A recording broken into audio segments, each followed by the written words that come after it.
Oh my God, I put him to sleep.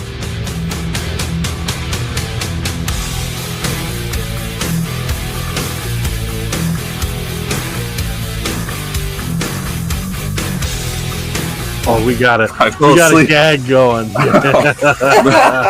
He's just so boring. What a time to be alive. Take my hand, off to Never, Never Land.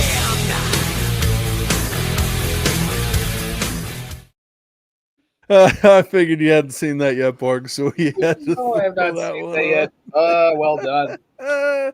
That was I like Ben. the music Ben's as much voice. as anything else. Right? Oh, it was terrific. So everyone, thank you for joining us, all you late night DJs joining us on the Late Night Show with the Borg. We have special guests with us tonight. We have Kevin Marshall of FCS Nation Radio and Mr. Zach Mckinnel, repeat guest this week, hopping on with us because it's everybody's big chance before the committee to come out and talk what we think projections are going to be. And I see Borg, you've got your prediction out. McKinnell, you got yours on FCS Football Central out. Kevin, I don't know if you guys don't usually do a bracket prediction or anything. You guys had to react, right? I mean, we don't try to predict, man. We just analyze what is. You know what I mean? Yeah. So, I mean, there's, guys that depend on clicks, got to get them clicks, baby. That's right. So there's that. So, as always, thank you everyone for joining us on the Jackrabbit Illustrated YouTube and Facebook page and the FCS Fans Nation YouTube page as well. We appreciate each and every one you listen in. As always, thank you to our title sponsor, Kubota Dealers of South Dakota, with 9 locations across the great state of location. The great state of South Dakota, not the great state of location. That's not a thing. Great state of South Dakota, 9 locations, always a place near you to get in. So. I know, right? So we got a location near you. We've almost got enough for 2 locations for every guest that we've got on here. So getting yourself into some orange equipment today, take care of your farm, your ranch, your homestead, and acreage. They've got everything you may need to get that taken care of, and it's high quality equipment that won't break down, but they do have parts and service as well. So thank you to Kubota Dealers of South Dakota. Wow, I'd have to jump off my roof if I'd finished that wrong. So guys, holy shit. What a game that was up in North Dakota in Grand Forks. I could hear our bus of fans that our good buddy Ice Slayer, also known as Jim Poppin, put together. We could hear those guys on there at the end of that game. The beginning of the game started with a similar flavor to the Illinois State game, just not quite to the same degree. Errors all over the place. All sorts of mental errors, dropped punts, fumbled punts, interceptions. To be frank, this was by far Jack Henry's worst game that he's played so far. 9 of 3 in the first half with 2 interceptions and like 20 yards passing. Really, really tough start for the Jacks, and in a very difficult place to play.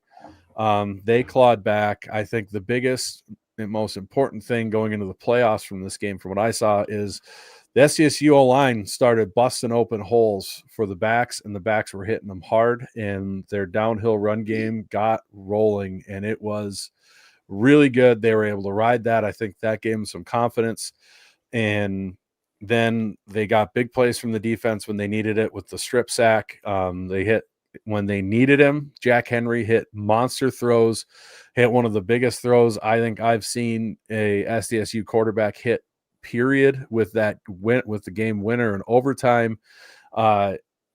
He didn't have a monster game, but he had a monster game, if that makes sense. So that was a wild one to be a part of. But SDSU manages to put up, I think it's over 200 yards rushing on one of the number 2 rushing defense in the Valley, which means you're probably one of the best rushing defenses in the country. Really impressive performance on the O-line. You get your heart and soul, the other captain who kept everybody together on a bullshit ejection where contact with the official, and we can pull up the clip if we like. It was contact with an official when the official initiated contact, and that was some wild shit. I'd never seen that before, where a ref elbows in front of the player and pushes him away and then looks him in the eye and throws the flag. Did you see how he held it up there? That was my favorite part. He went, he let it hang. jazz hand. Right. That was Yeah. my favorite part of the whole situation, man.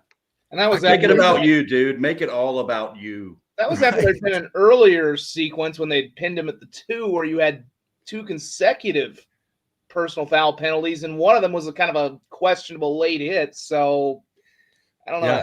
And I didn't know. I've never actually known if you could actually. I've never really seen that before, where you've seen 2 straight late hits call. I've never seen like 30 yards. Usually, I don't know. Usually, it's pretty rare to see 2 of those called on the same thing. So I don't know. It was an interesting officiating day. Not to mention some very long reviews that were a little surprising as well. Yeah, that was wild. In rewatching it's called an illegal block. I don't know why. I don't remember who it was on. You watch the replay. I don't know why he did it. He turns around and just cut blocks the shit out of an offensive player. My guy. Like, I don't know why you do that. Like that My was guy. crazy activity. So yeah, I know. Right after your Citadel heart there, Kev, but it was outside the tackle box, and that's not legal. So he gets in trouble.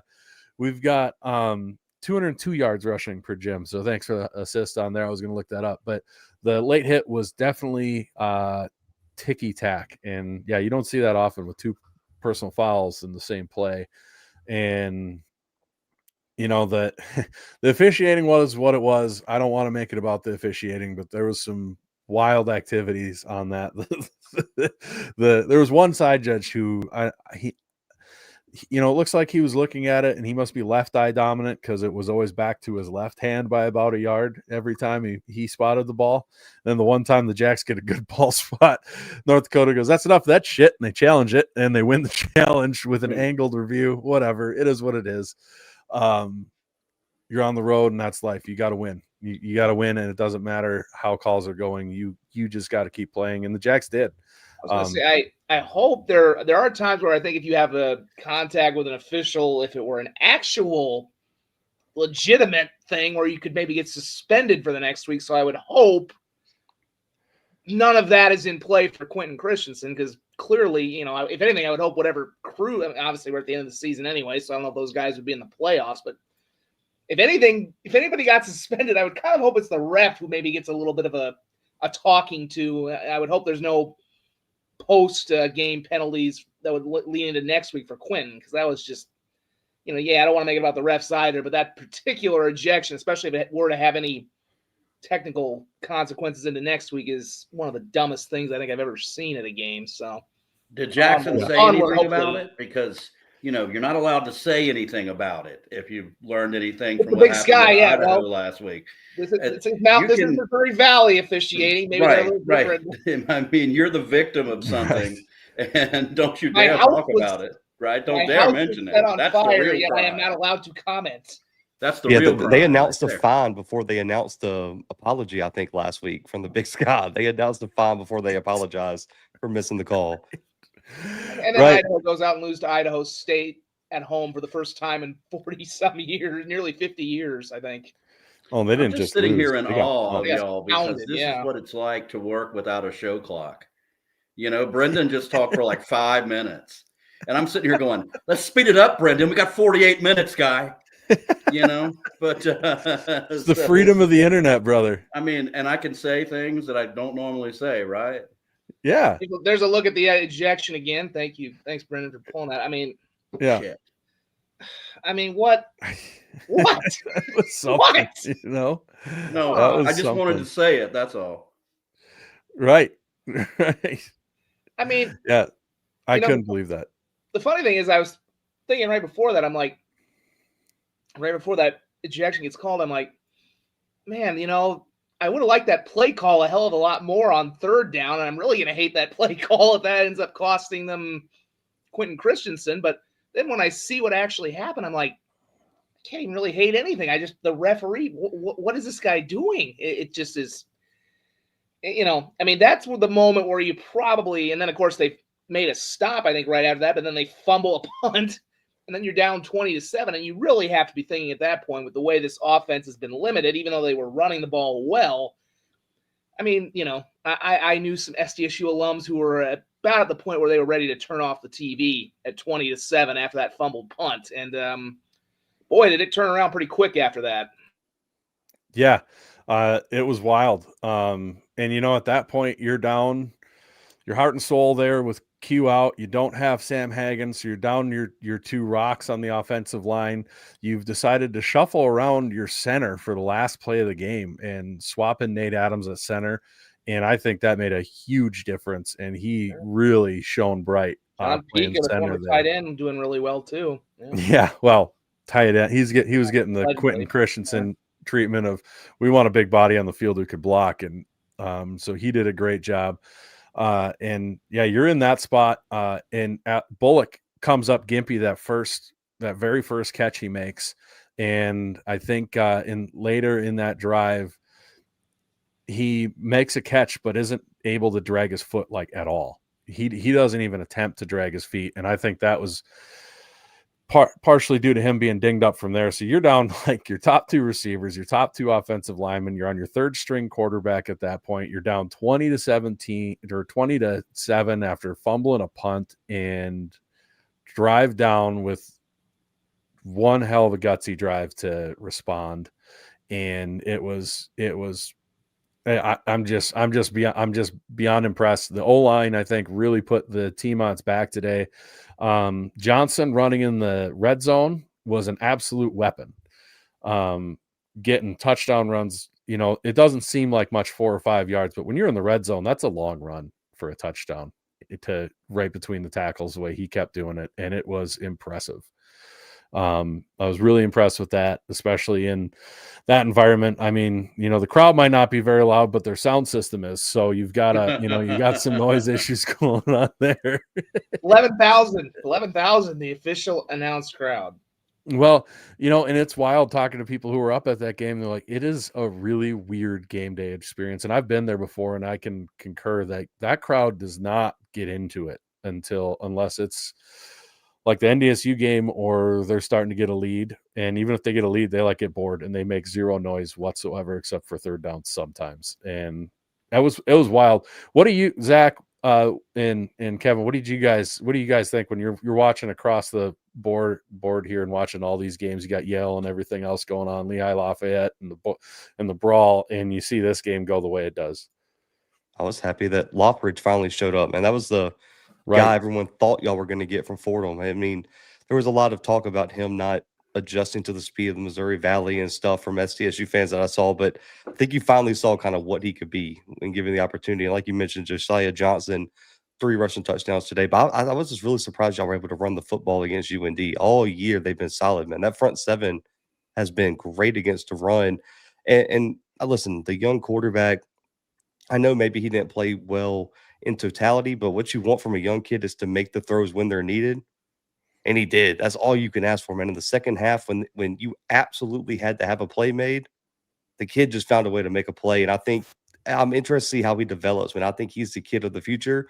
And I think in the playoffs, like you said before the show, we'll see if Mason comes back for the playoffs. But you do like this kid's potential, man. The ceiling is through the roof. It was a hell of a game. And that O'Lara Center is funny. How many times have y'all heard me say that, right? I mean, it's just, you kind of have to create your own atmosphere in a place that's got supposedly 11,000 people in it.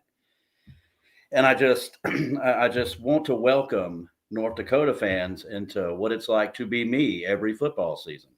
4, 5, 6 plays, man, make the difference between having a really good year and being somewhere hovering around 500.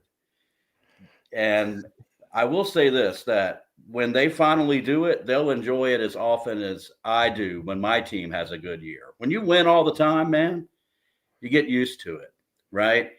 But when you don't and you do, you have a tendency to enjoy it way more than when you're jaded by winning all the time. So that being said, it was a great ball game. And is there anybody who still wants to fire Dan Jackson out there? I mean, this guy cobbled together a bunch of dudes who you'd never heard of that play for your team and went on the road and won a game in a place where it's very difficult to win. Kudos to him. He's done one hell of a job, even these last 4 weeks, y'all. Yeah, he really has. Keeping it together, keeping the team positive. I just want to make a quick comment for all the people on YouTube. If you're watching and you've got a funny screen. I tried to put a comment in at the start of the show. There are 2 streams on YouTube that you can select. If you're selected the mobile one, then you're going to get the vertical iPhone real view. If you select the other one, you'll get your normal view. I don't know why I said we weren't going to do it this week. It automatically selected it this week when I set the video. It is what it is. So just switch to that other feed. I apologize. It is what it is. But if you're on a phone, it's allegedly supposed to work better, I guess. I don't know. So yeah, but on the Dan Jackson thing, I've had some arguments with people today about how poorly coached this team is and everything. It's like, man, I get it. I'm not a huge fan of a lot of the play calls here all the time. You know, the love of randomly running and end around on 3rd and short still drives me up a tree. But there wasn't the nonsense or the unending bubble screens and wide receiver screens and swing passes. Those weren't there today. There was a lot of vertical up the gut power run game, and I really do think that and you know what the coaches really deserve a hat tip for is you had to replace this roster was down to 60 guys, which doesn't sound like a big deal unless you really know ball and there's 110 roster spots on there. And then you include that you lost 14 more recruits on top of it. So you've got to fill out 50 roster spots, an entire coaching staff all at the same time.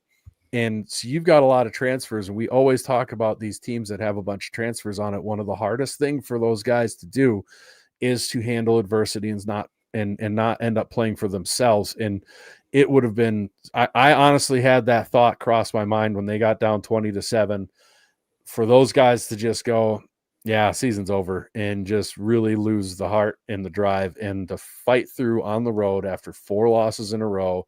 You're in a tough place to play, and you instead do the exact opposite thing, knuckle down and push through and win. Really speaks a lot to the players on the team that they brought in, the coaches, guys like Quentin Christensen. There's video of him meeting the team as they come off the field in the tunnel to celebrate with those guys, which was awesome. But I think that is something that, yeah, that's not X's and O's, but that takes a special coach to keep that sort of group together the way that they did. Give credit to Southern Illinois too. They were in the same position. Yes. And they did the damn thing today against a pretty darn good Illinois State team. So they beat the piss out of them. Yeah, they did. Yeah. On the road too. On the road. I mean, I think the other thing that stuck out to me too was the fact that I know I made a few references during the game of where is Jack Smith, and we can get to that later in the rants part, but Graham Goring, who was kind of quiet in this game, and he's been a little quiet during the season. You think back to last year, he had some tough moments. He had some tough drops. I think in one of the Dakota Marker game, there was that kind of controversial one where it looked like he might have been in the end zone or might have had a catch that would have gotten him right down to the 1 and maybe won that game. For him, I mean, that last play, obviously, first of all, that's a hell of a throw by Jack Henry on the run. Yes. But the catch is equally as good. I mean, that's probably the best catch of, not just for the moment of what was happening, but probably the best catch of Graham Goring's career in the biggest moment of Graham Goring's career. I mean, a kid who's had a lot of, I said it online, and they had that last play moniker on their helmet, which, Stig coined a couple of years, I think it was right after they lost to Sam Houston in the title game. And I mean, nothing to me they, for everything that's happened in the last month, and there still is warranted criticism I think you can have for the coaching staff. I don't know that they're going to have a long playoff run. It may not last more than next week, but for everything that's happened against this program, that's the totality going back to the coaching change, the attrition, the death of Nate White, for everything. And then this last month, for a kid who had a tough couple of years to make that grab, and from a third string quarterback who had started off having a rough day, they did that last play. They did Stig and what that really means. They did that proud. on this day. So, yeah, I mean, I think just, and I said this similarly to you. I said this last week. I mean, again, I think a lot of people understood. I think the realistic fans of SDSU understood that there were some different things in play this year because of all of what I just mentioned. But nonetheless, to have ended the year on a 5-game losing streak, to lose the playoff streak, and I think had they lost, and not, as I just put out my predictions for the playoffs, and we'll get into that, I think UND's getting in for an entirely different reason, but I don't think SDSU makes the playoffs on a 5-game losing streak. I just don't. Had they ended the season on that note, it would have been I think it still would have been a bad, not devastating, but it would have been a bad thing. I said this about USD last week. For them, it was just important to kind of keep the train rolling in terms of keeping their playoff streak going, not having a backslide into, being a 4-7, 4-8, 5-6 program, which is what the fear was when they lost to Lamar and then NDSU. Well, they righted the ship, got back to the playoffs. For SDSU, I think whatever happens in this playoff run, to win a game like that at the end when everything was against you and keep all this playoff stuff going, keep your top 20, keep all these things in play at a time where it looked like it wasn't going to happen. I think it's huge. And, first-year coach, I think we saw a couple first-year coaches in the Valley this year and who were up against it, and I think they kind of showed their mettle at times this year by being able to rally their teams in moments where it didn't really look like that was going to be possible. So, Yeah, Ron Lowney 4,700. Does that mean there's 4,699 more of that guy? Or I think what, so. man? If you've ever seen the amount of comments that he puts I on have, all the different FCS and I'm streams. he's got to have like 7 burners, dude, because it's doesn't matter what show it is. If I watch Tubbs, he's on there. If I watch Zach's show, he's on there. And I'm impressed, dude. I'm not hating. I mean, I'm just kind of impressed, man. That dude loves the thumbs. that dude loves the FCS more than any other fan in any chat. And he's on it. He's the GOAT. He's the FCS commenting GOAT, I think. He's everywhere. Jim Poppin's our guy. But man, Love Jim Poppin. Ron Lowney is everywhere. I think we're going to get in the bracket here real quick, but first I want to bring up our segment sponsor, Dreamers Do Travels and Amy Dix. We appreciate their support on the late night show here. Dreamers Do Travel. If you're looking for a quick honeymoon, maybe with your wife, or give her a second honeymoon, or you want a Disney trip or a cruise or anything in between, all-inclusive resorts, everything, contact Amy Dix at Dreamers Do Travel. They take all the stress out of planning a trip for yourself. Say we end up going to I don't know, Yale, and you go to Connecticut or something, maybe contact Amy Dix. Maybe she's able to hook you up with a quick trip that's a lot cheaper than finding it for yourself. Who knows? Look up Dreamers Do Travels on the old Google machine, and Amy Dix's information is on there. Give her a call and get hooked up with some sweet travel deals. Maybe you got spring vacation plans you want set up with the kids, anything else in between. Talk to Amy Dix at Dreamers Do Travels and get yourself set up today. They've got all sorts of good discounts. You don't have to stress. It's the way to go. So this game was hugely pivotal, we all thought, anyways, for the playoff race and making the playoffs and, who makes it and who doesn't. But now, Zach, I'm looking at your prediction. I'm looking at Sam Herder's prediction. And now, all of a sudden, North Dakota is in the last 4 in for everybody. What the hell happened with that? Well, I mean, I'll say this. I think a lot of the not so great bubble teams, the bubble teams that me, Kevin, Sam, and everybody in the media would have all said, yeah, they probably deserve resume wise to get in, but I don't think they're playoff teams. You look at, I think Northern Arizona is a team that I think even at 8-4, they probably get in because the committee loves 8-4 Big Sky teams, but I don't think Northern Arizona was a good enough team to be in the playoffs this year. Personally, them losing helped. I think everyone, and then some of the chaos scenarios, Brendan, that we and you talked about, UT Martin pushed Tennessee Tech, but they fell just short. I think Austin Peay, man, I don't know if y'all got to watch that game. I mean, they are going to be talking about what ifs for that game they go for 2 in overtime. They have a guy wide open, and the quarterback overthrows him in the end zone to lose that Unbelievable. game. Yep. Yeah, so they would have been in if they win that game. So I just think the bubble played out perfectly for the loser of this SDSU UND game to get in. And when you look at the bubble, how do you not put UND in over some of these other bubble teams? Right. And the guy Yeah. for Austin P hadn't missed a throw all day, man. Man, Chris Parson played amazing. He's a stud, man. And it was almost like it was too open because he was putting balls in windows all evening. And he's like, wow, I don't have to make a difficult throw.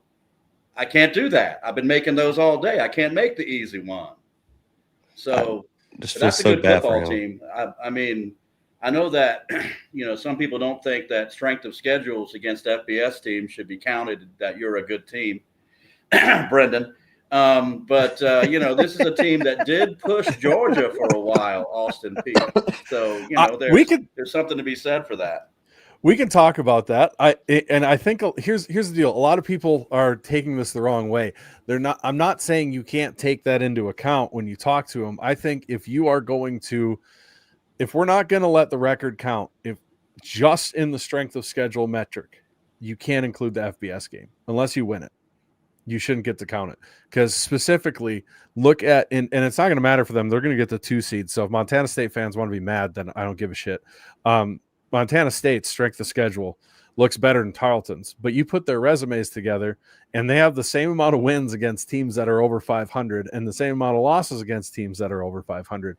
But the strength of schedule for Montana State looks way better because you get to add fucking Oregon to your strength of schedule. No shit, your strength of schedule looks better. You got pumped by 45, just like literally every other FCS team's capable of doing, but because you got a check, you get to have your strength of schedule look better. No, if you have a good showing, that is something that can absolutely be talked about and be credited in that committee room or when you're talking about seeds and everything else. I'm just saying when it comes specifically to strength of schedule, if you decide to schedule Alabama and you get your shit pushed in by 50, which everybody would, that's not a knock on anybody. What if everybody with them 10-10 at the half though? What about that? What then you hung with them, and that can be part of the. I remember that game. That was their Alabama fans were losing their minds. They wanted great Nick Saban. They wanted to fire Nick Saban because he was tied with the Citadel at halftime. When aren't they losing their minds over something now? So right, par for the course. Right. Everybody ignore Brian. He's just here to be a troll. Love you, Brian, but you're just here to be a troll. He said he's going to hate on 3 of the 4 of us. We get to pick which 3.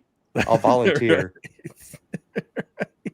You hate on me all you want. I don't know if anybody else can hate me because the CAA's got 16 teams, so I think that people hating me quotient is full for this year so far. Well, they'll schedule it so their top teams don't catch a loss. So anyway. Yeah. So, I was going to say there. So if Mercer gets through to the quarterfinals, then they only have to go to Bozeman this time. So at least you don't have to go to Fargo. At least it's SoCon. I like that way better. If I'm Mercer, I like that way better. 1,000%. Yeah, I mean, I think it's probably better than going to Fargo this year. But Bozeman is not a walk in the park. I would have maybe liked it more if it was Montana at this point, because man, it looks like Montana State's got something. I still don't think they're quite as good as they were a year ago, but man, it looks like that's just always the toughest place to go. And now that crowd's going to be they're going to be extra juiced now after what just happened with the brawl of the wild. But yeah, to add to that point about UND, I mean, and this is from the guy who literally made who put the goal horn and UND hockey song onto the SDSU touchdown. I saw that. Tell them that was funny. To bid them farewell, but when I went back and started looking over, I'm like, I can't justify putting it, especially with what the CAA, we mentioned 16-team CAA. I mean, I can't justify putting New Hampshire in over UND when, and yes, I get it. They don't have a lot of wins over although the Youngstown win's really good now, and in hindsight, that Youngstown win looks better because Youngstown has been really good. The SIU win is pretty good, even though SIU is not going to get in because they only, one of those D2 wins is going to knock them out. But I just can't look at even though you'd like to see UND have one of those wins against the higher ranked team, and they've kind of been, to me, they've not been playing very well over the last 4 weeks. They didn't really play that well at Murray State last week. Didn't they win today? Didn't Murray State win today? Murray Yes, State they did. is off the schneid. They beat guess who? Brendan, what did I tell you? You nailed it. You nailed That was it, my baby. super dog pick this week. Shout out to They Murray beat State. Indiana State on the road, and by God, if you're an SDSU fan, you're even happy. That's gotta hurt, man.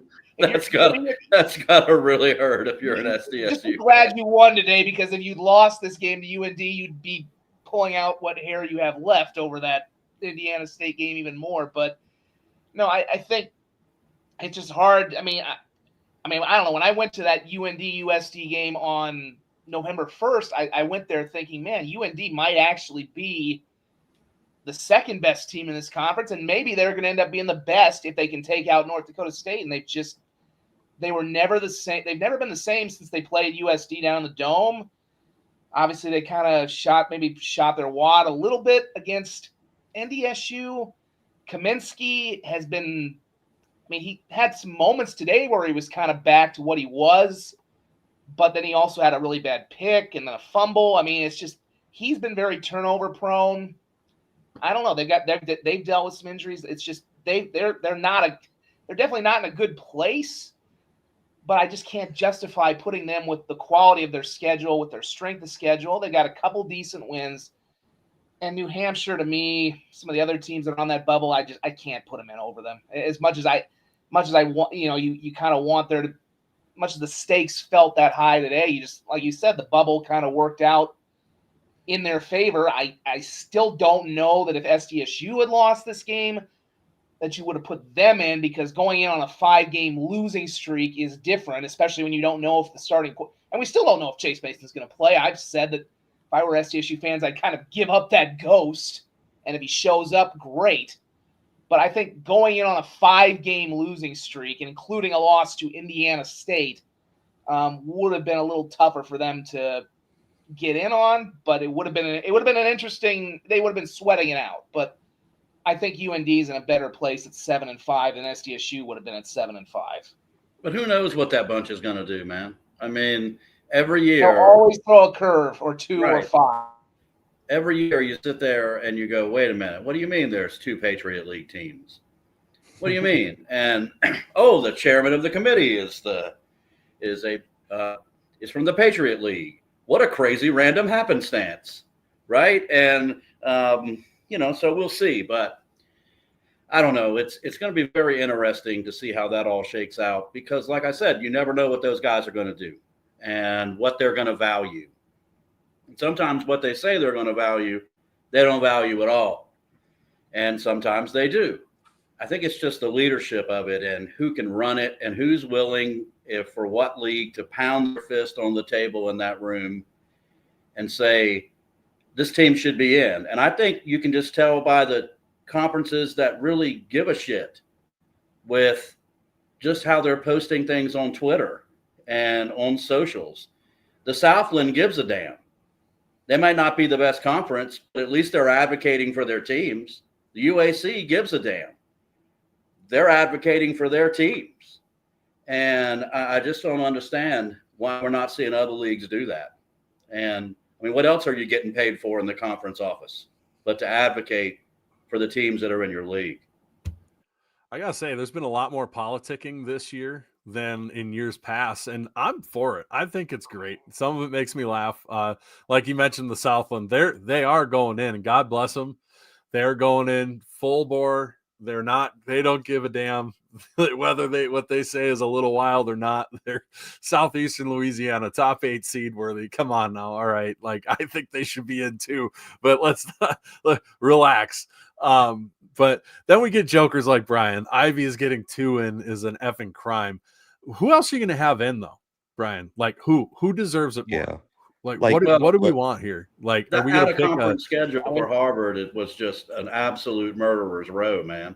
Right. Come on. Right. Stetson, Holy Cross, and Merrimack. What they play? The Ironclad. That's. Was the Monitor unavailable to play them? So they just settled with the Merrimack. instead. I Look mean, at and you. you look at who other people have played out of conference, and you're like, wait a minute. And you got beat by Yale? I don't care how good you've looked. Part of me says that Harvard should stay home, that loss today to Yale was kind of, what's the word I'm looking for here? I don't know. Yes, where you can't be in if you do that. And I know rivalry game. I might buy that more if it was close, but it wasn't. So it's disqualifying is the word that I was looking for in my brain there. And whoever asked, yes, I am holding my microphone. The lovely Miss Marshall is in the spot where I normally do things from. And she doesn't want you doing this next to her. Why? And she's got red hair and freckles, and I have a tendency to do whatever the hell it is she tells me to do. So, yeah. You know, I mean, it is kind of easy to forget because it's obviously it's not like the Pioneer League where it's. I mean, the Ivies do put money into it, but it still is technically a non-scholarship league. So, you know, I don't know. I mean, I would kind of hate to push Harvard all the way out of the playoffs after having the year they did. But yeah, that is you know, I mean, I know I've given you crap a lot a couple of years ago when Furman lost that game to a 1-7. I mean, now granted, Yale's a lot better than than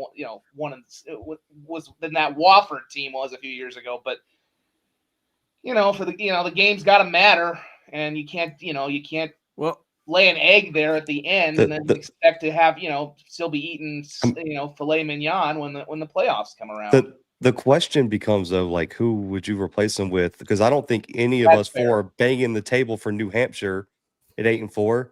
Are y'all want a 7-5 Austin Peay? 7-5. I think they would be a better. I think Austin Peay would be a better team. I think Lafayette would be a better choice. I mean, is the Patriot League better than the Ivy, top to bottom? Probably. This is we're still on Zach's one here. Yeah, I mean, if Austin Peay wins that game, they're probably the one you really pound the table for. Absolutely.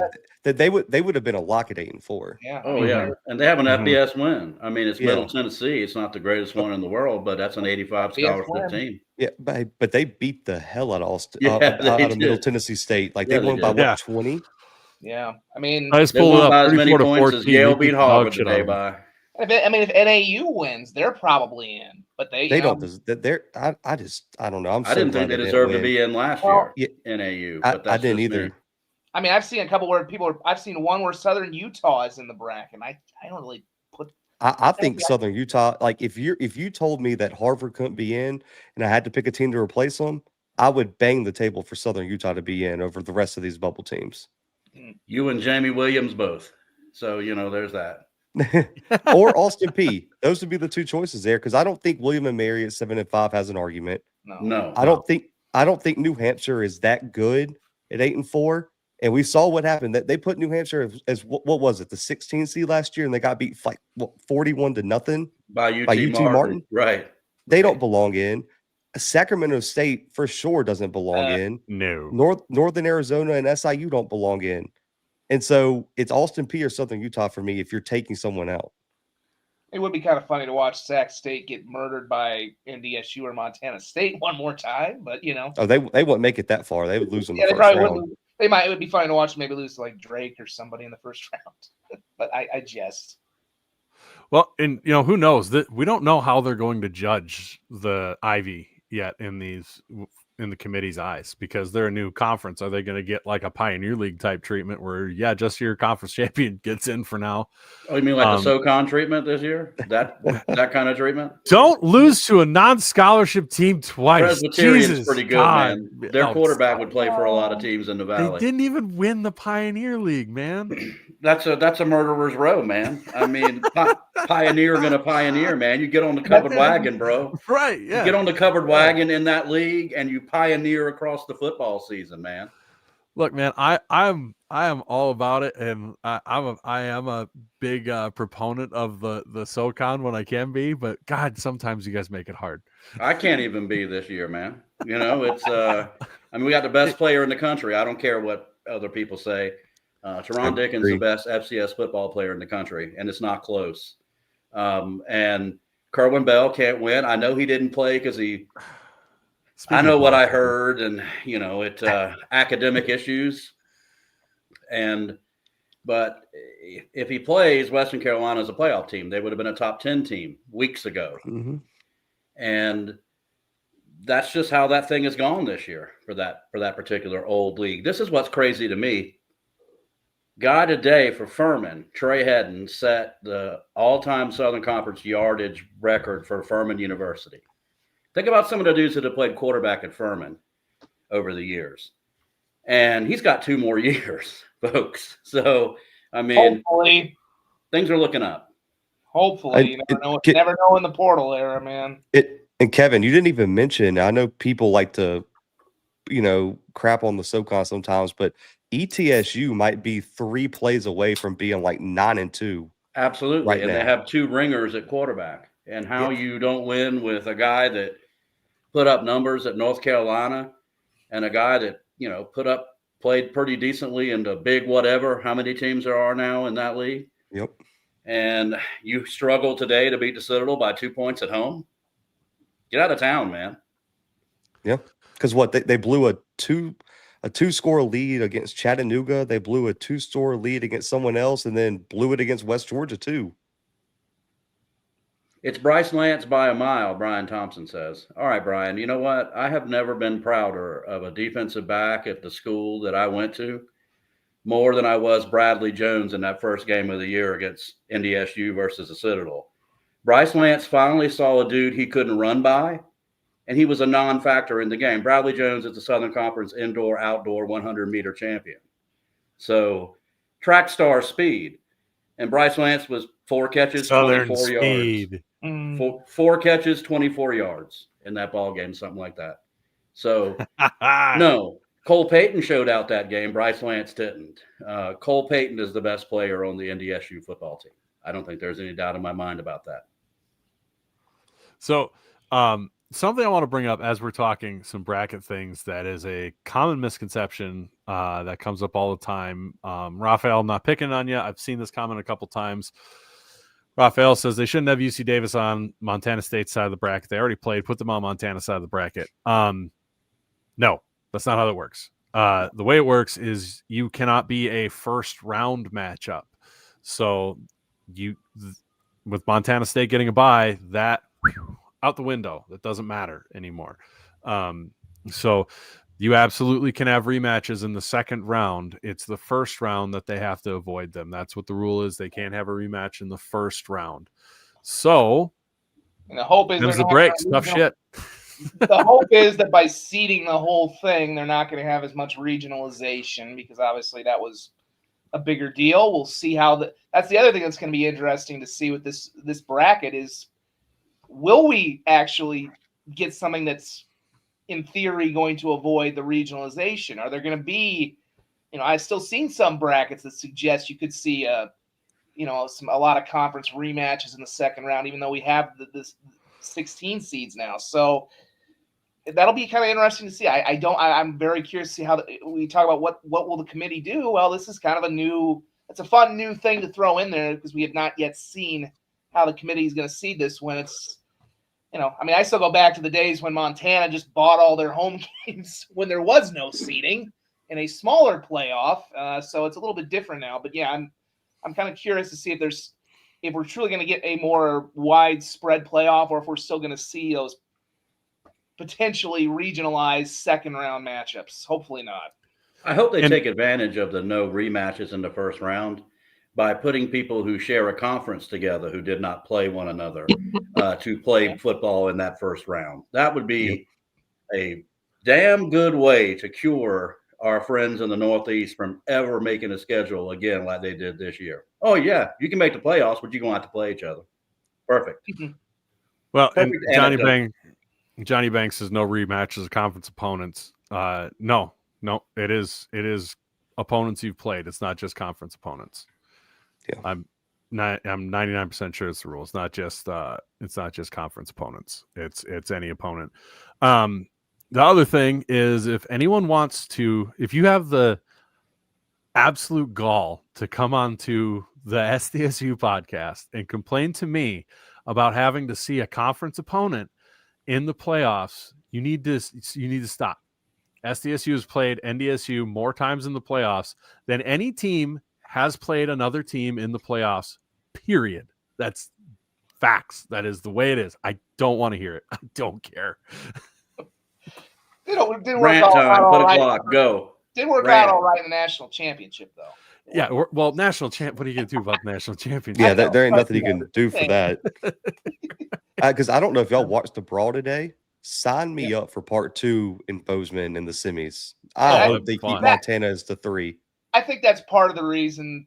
I like I said, I've heard the.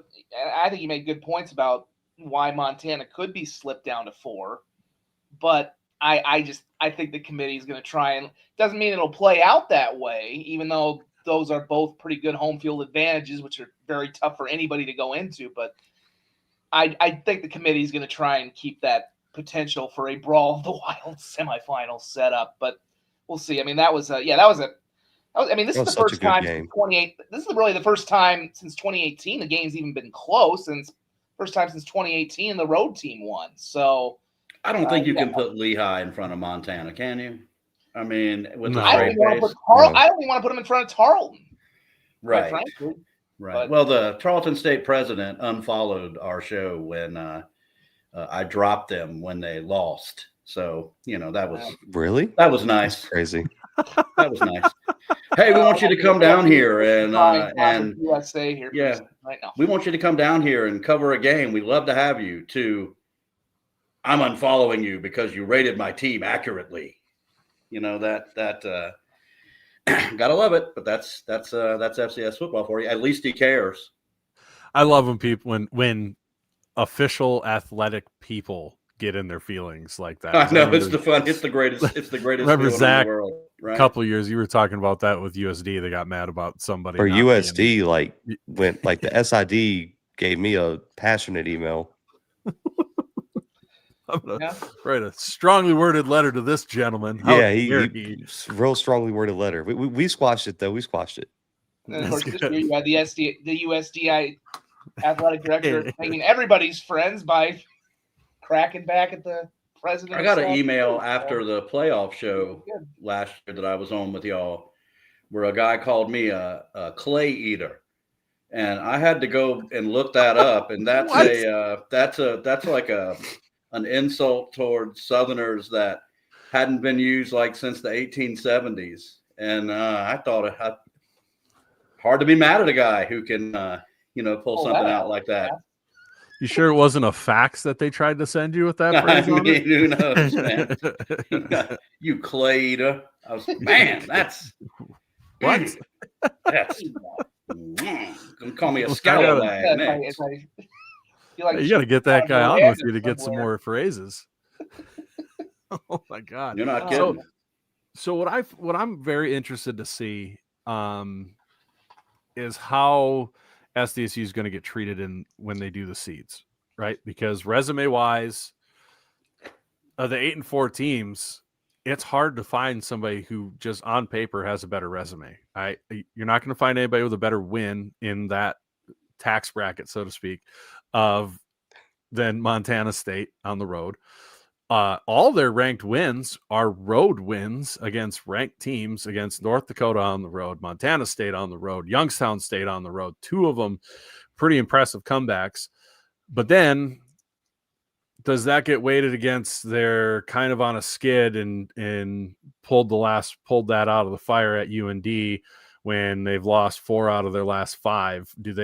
I'm curious how that gets weighted back and forth between the 2 of them. And looking at yours, Zach, compared to Sam's, it looks like there will be some different going-ons there as well. Between, Sam has them at 12. I think you have SDSU around 13, 14. I think 13.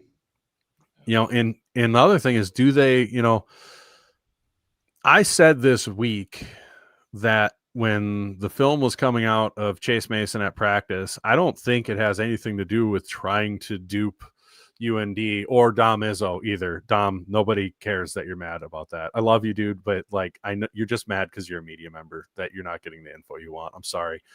But I think that was to show the committee, like, no, Chase is actually healing, like he's working towards coming back. And I think they genuinely suited it up to see if he really could go today, and that was part of the warm-up, to genuinely see if he could play. I do think Matt Zimmer saying that he wasn't sprinting at all during those warm-ups is also pretty telling. One thing to be out there throwing, but especially for him, if he's not running and doing the full motion, then that's also pretty telling. So, but yeah, I agree. I think they're at least trying to keep, especially if they had lost this game, they've got to try and keep that nugget in the back of people's mind that he could still come back. But yeah, I kind of agree with you on that point. Kid can't go out there until he can protect himself, man. Right. You can't go out there until you can protect yourself. Well, right. And that's another thing too. They still haven't technically revealed what the injury is. Right. But whenever he goes out there, they're going to be gunning for those legs. If he does get back out there, people are going to be like, every hit he's going to be taking is going to be pretty low, which is probably given anyway. But when he's out there, people are going to be targeting that part, the foot, the leg, whatever. So, boy, I mean, it's like I said, I've said this to SDSU fans, and I think I even said this a couple weeks ago after the Indiana State game. I don't know that I would count on him returning. If I'm an SDSU fan, I would just say, if he comes back, merry early Christmas, awesome. But I think you kind of have to, at this point, ride with what you got to play the hand you're dealt at this point. And that's, I think the coach, as much as the coaching staff has taken some criticism, they've done a fairly decent job of adjusting to it. I think the other thing is, it's funny, we talk about the seeding possibilities. If you're an SDSU fan, do you really want to be at home? Because they've actually played better, so much better on the road. Even when they were healthy, they weren't really that what was their most impressive home win when Chase Mason was actually starting, when this team was healthy? I mean, was it Sac State? Maybe, but the offense was pretty skittish in that game. They had 8 sacks. Mercyhurst, okay. I mean, their best games by far have been on the road against Youngstown, Montana State, today. Even in the USD loss, compared to the other losses, they had a chance to win that game, and they looked much better. So, obviously for a long-term playoff run, it's probably not sustainable to go super far, although we did see them make a semifinal a couple of years ago, having to go crisscross the country. But I just something about this group seems to respond better being on the road and being in, just kind of having to be in tighter quarters, and especially depending on whatever draw they get. Are you all that worried about going to Lehigh? I mean, we'll see. Yeah, G. Drommel trying to troll. He must be a Montana fan, saying there's probably more fans in the stands when they play on the road in the playoffs. You obviously don't watch FCS football. You don't know ball, like you don't watch FCS football if that's what you think, because the playoffs are not known for their raucous giant crowds anywhere. Fargo in the first round is Fargo in the first round is a freaking ghost town. Oh, Montana not sold out in the first round either, by the way. So, anyways, I do like the road that you got us on at the 13 seed with Lehigh as a 4 in Tarleton. I'd much rather that than having to go like to Montana and then Montana State. But yeah, I don't know who would be your guys' y'all's dark horses in the playoffs here to go on a run from the hey, you guys, which one of you guys are going for the, which one of those guys do you think is going to be the dark horse out of the first round there? Hey, you may think I'm crazy for saying this, but I'm going to agree with Stone Lemanowitz. I think the team that has played the best at times could be Abilene Christian. They have looked like an elite FCS team several times this year. They've also looked like complete stinkers several times this year. If they can put a couple of those really elite performances together, they're a team that can give some people some problems. Yeah, like Abilene Christian's that weird team. I don't like they play down to their competition, but every time you put them up against an elite team, they like find a way to like turn it on. And so I do think depending on the bracket, they could make an interesting run. I'll be very curious, Matt. Listen, Youngstown State has been playing up to the competition too. Like they depending on the matchup, I think Youngstown with Brungar because he just brings something that is so hard to scheme for, and in a playoff kind of bracket where you only got that one, you don't know who you're playing next, and you only got a few days to scheme for them. That's a hard scheme to prepare for. So I would think Youngstown is a team that could be real dangerous depending on the draw. I would say. Yeah, You could also run QB power 40 times if you had to, because they're certainly not averse to the Tommy Millott offense, right? So, I mean, there's that. You line up with the extra blocker and say, all right, let's go. You have an opportunity, and he can spin it too. The kid's a player. There's no doubt. I'm of the same mind with the other Zach here. It's Youngstown for me. I think Brungard is just such a unique weapon, and they've gotten a little better sneakily defensively. I mean, look, who's the only team that's actually hung with NDSU this year? Who's the only team that's gone into Fargo and hung with NDSU? And really, other than SDSU the last couple of years and USD 1 year, I mean, Brungard's such a weapon. And who's the last?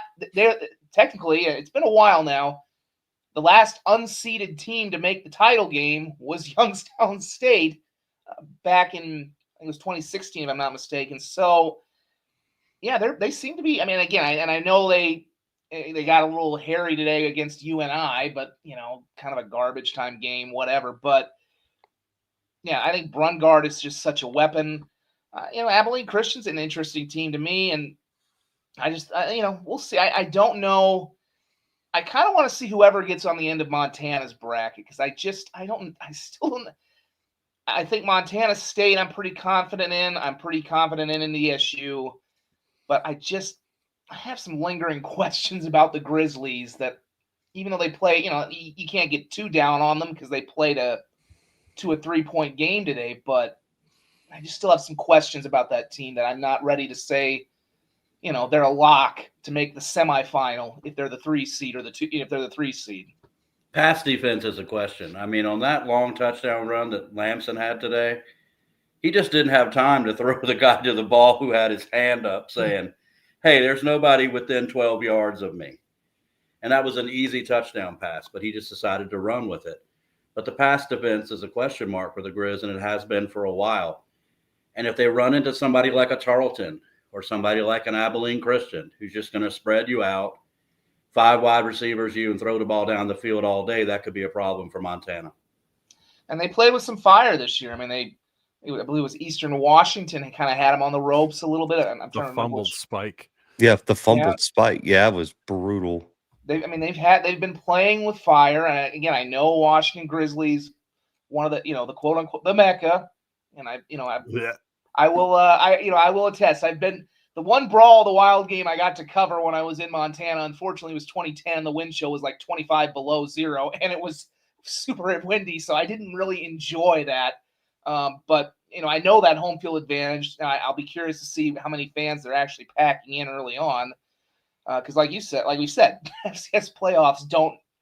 Yeah, whoever that fan is who thought that they sell a ton of tickets to every FCS game is a little off. But yeah, one of the things I really like about this show, Zach, is that somebody could say, well, this Outer Mongolian team's pretty good. And you'll say, well, I covered them back in 2003, so it's, that Johnny Cash song, I've Been Everywhere, man, is about you. But, I think the other things you had concerns about today, too. I mean, Ayat throws the pick 6 that really kind of turns the game around. You have a blocked field goal that was huge by the Montana State. So there's the defense, like you said, the pass defense, but there's all 3 levels that you walk away with some concerns. Again, it's a great Montana State team, but I wouldn't necessarily punch the Grizzlies ticket to the semifinal just because they're going to have home field potentially into that. Well, that's been the whole thing with Montana all year, right? Where I think when you take his season as a whole, has played much better than he did last year, obviously, and he's having a great year. But you go back and look at the individual games, there's a quarter or a half or 3/4 where he just doesn't play well, and he's turning the football over, he's missing throws, and that's where Montana gets, like, look at the North Dakota game, man, he made all the right plays to win that game in the fourth quarter, man, but for 3/4, he was horrible. So which yacht shows up is the biggest thing, because I'll tell you this, like, if this offense clicks, that they can score on anybody, because you got Gilman at running back, who's a workhorse. You got the most versatile weapon in the FCS and Wortham on the outside that can do literally everything. And Brooks Davis is becoming a pretty damn good wide receiver on the outside for them too. So offensively, they have all the weapons. It just depends on how Ayat plays, and sometimes it's not very consistent. Well, it was also a funky year in the Big Sky too, because I mean, this year you had the Valley with a little bit more depth, even though you had the clear champion in North Dakota State. And I mean, the numbers were there for every quarterback to put up, but you don't really know until these guys, how are they going to handle it when they go up against an elite team today? And like you said, I think you mentioned the North Dakota example we saw today. I know I got some flack from Bobcat fans a while back. I was critical of Justin Lamson the first time I saw him. He's gotten a lot better, but I mean, it's a different ball game when you're in the playoffs as opposed to when you're playing kind of the middle of the pack. And this year, the Big Sky just was not. I mean, it's going to get 3 teams in, but this wasn't a Big Sky that was super deep or that had much quality in the middle. It was a year where you're going to put up some good numbers and look great, but how's it going to translate when we get to the playoffs? We're going to find out here pretty soon. Everybody likes to pound their chest when they're right, especially me. I'm not averse to tooting my own horn, but nobody likes to admit when they're wrong. And I'll just go ahead and admit that Thumpy was right about Idaho, and I was wrong early on in the year. He called that, I don't know, man, like week 2. And I kept waiting for them to do something on offense, and they just never did. And so I'd like to take this opportunity publicly to say that Brendan was right and I was wrong. So well, that takes this half is being the fun out of taped teasing because you. my wife I'm going to tell her to go back and look at this. At the hour mark. That's your easy mark to find it. No, I just like teasing you.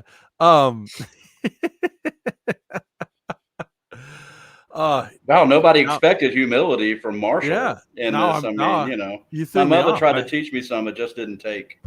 Oh, that's a good pull.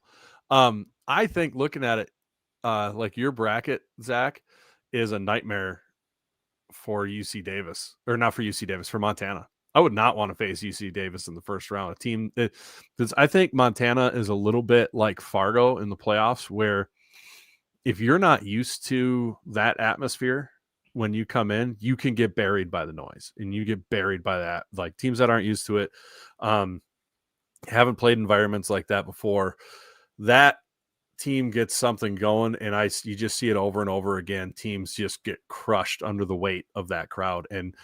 But having to face a UC Davis team that can score points and has an electric quarterback that plays in Montana regularly, I don't want to face that if I'm Montana. Now you get by that with your bracket, then I'm pretty happy if I'm them, I don't know, because like Kevin said, if you look at that kind of region, it'd be the winner of UC Davis, North Dakota going to Montana.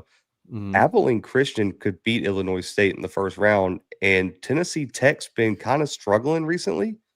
If you get Abilene Christian, Montana in the quarters, you bring that past that, like, because Kevin could tell you, like, watching Abilene Christian, that is a hard offense to stop, because people just think they go down there and throw the ball around, right? You see the big passing stats. That team is a power run game at heart. Yep. And that's what opens up the passing game to be so elite. That is a very, very hard offense to stop. And I think that could give the Grizz a ton of problems, because people are like, oh, air raid Southern team from Texas. They run the ball really well, and they got some playmakers at running back. It's easy to quarterback forget. is named Stone too, which is just a liability. There you go. Just an added piece to that. I mean, they gave North Dakota State a pretty good shot last year in Fargo before they were able to before they kind of fell off. But yeah, I mean, very under. I mean, they're a legit team. I mean, I don't know if they've got enough to go very far, but yeah, I agree with that. I mean, I was very impressed when I saw them in the playoffs last year, and certainly taking out Tarleton this year. They're definitely it's not a team I'd want to see walking into my building, no matter how big my building is. Yeah, that Abilene Christian. That's why it's such a good pull for the dark horse, because they have a good offense, and all they do is beat ranked teams. They don't beat anybody else, but if you're ranked, they're probably gonna they've beaten you, which is hilarious. They're the funniest resume. Their losses were kind of heads. Well, one of them was right because like the Southern Utah loss, like I think we've all kind of agreed Southern Utah got hot at the right time. Yeah, but that Incarnate Word game, you go back and watch. Come on, Zach, you've been glazing Incarnate Word for years, man. Come on. I thought they were going to be good. When I was wrong. Come on. You must have missed the show. Brendan could tell you. I ranted for 15 minutes about how I was wrong about Incarnate Word and why I was wrong. I missed that one. Yeah. Good on they're not good. Mad at them. Which is why it's a head scratching loss, right? Incarnate Word hasn't played like that all year, and the one game they get Abilene Christian, they just shut everything down. That loss really kind of opened. But man, you look at their wins. That win over Stephen F. Austin aged amazing early in the season because Stephen F. Austin is playing well right now too. So we'll see what happens with them in the postseason. But that's a huge win, and I think they ruled off like that Tarleton win was massive, man. And I loved how they ran the ball in that game, especially against the front seven with Tarleton. That's been pretty good this year. Feel good for Rev with what SFA's done, man. They needed that. Yes. They've had a lot of talent for a lot of years down there, especially on the defensive and offensive line. I like that football team, and that we've gone this long without mentioning them is odd. I will say a team I wish could have gotten in, but I know they won't now. I mentioned this earlier. I kind of wish Idaho State would have gotten a shot. I think they're on the right path. But, man, you look back at their season, lose by 7 at UNLV, who they led for most of the way, lose by 10 to Jason X New Mexico team, lose by 4 at home to Montana, swing game they could have won maybe that one. You turn one of those – you turn 2 of those around, and, of course, they ended the season – I mean, they lose to Northern Arizona at home. I mean, so those were 2 tough home losses. I mean, a team that goes 6-6, though, I mean, they were pretty damn exciting. They ended up winning their last 4 in a row. They beat Davis, obviously, as well, which looks pretty good now. I mean, I would like to see Cody Hawkins' team in the play. It would have been fun to get the old power who won a national title a long, long time ago. Would have been fun to get them in this bracket, but, that'll probably have to wait another year or so. But, yeah, I mean, they were to me one of the more interesting Big Sky teams that's not going to make it just because they seem to have some good things going on up at Pocatello. And I was not surprised that Dan came back to help Cody. I mean, it seemed like Dan Hawkins was going to walk the earth like carradine and kung fu. That was going to be what his post-coaching life was going to be. Oh, this ain't girls, brother. But then Cody got the job there, and I'll tell you what, at Big Sky Media Day, I enjoyed talking to him almost as much as I enjoyed talking to anybody, right? I mean, his dad would be, if you asked a question, his dad didn't mind saying, well, that's a stupid question. Why are you asking me that? But Cody just answers your stupid question and you move along to the next one. So I really enjoyed that. But, yeah, 6-6 for that team. I mean, if you can do that there and sneak into the playoffs once or twice every 5-6 years, you can keep your job in Pocatello for a long time.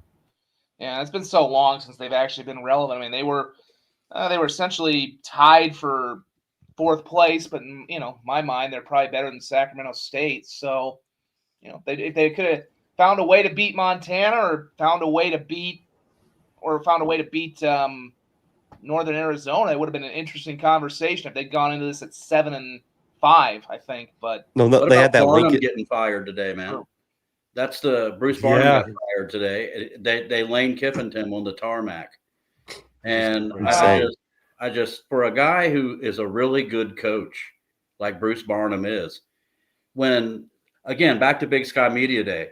When Bruce Barnum talks in that group of coaches, every single one of those cats listens to what he has to say. And that's not always the case in that meeting there, right? You see guys writing or looking around. But when Bruce Barnum talks, every cat in that room is listening to every word that he says. They gave him no resources. And now that he's gone, I can tell this story. When they played Hawaii to get the extra game this year, they came to him and said, "So, which FBS team do you want to schedule to play that 12th game, coach?" After they had already had 2 scheduled, including the trip to Hawaii. They were Jeez. like, "We're not going to give you a home game. Which FBS team do you want to go on the road and play for money?" And we laughed about that. And so they fire this guy who will have a job anywhere he wants as a coordinator tomorrow. And who in their right mind would take the job at Portland State? Yeah. Someone I can't desperate think for of it. anybody. You got a horrible facility they're playing in out at Hillsborough Stadium, which is not even in Portland. It's like in the suburbs. I mean, you know, they're still not that far removed from when they did the Jerry Glanville thing. So, you know, as much as some level of fun with that, but it was not a serious, wasn't a Who else serious is going to hire say back shit then. on ESPN Plus every year during that broadcast for Media Day besides him? I mean, Right. I And don't know. Bruce Barnum, he's the guy who bought everybody's beers at one of their games, Correct. right? Yeah. Correct. What a legend. What a legend. That was amazing. I remember when that happened.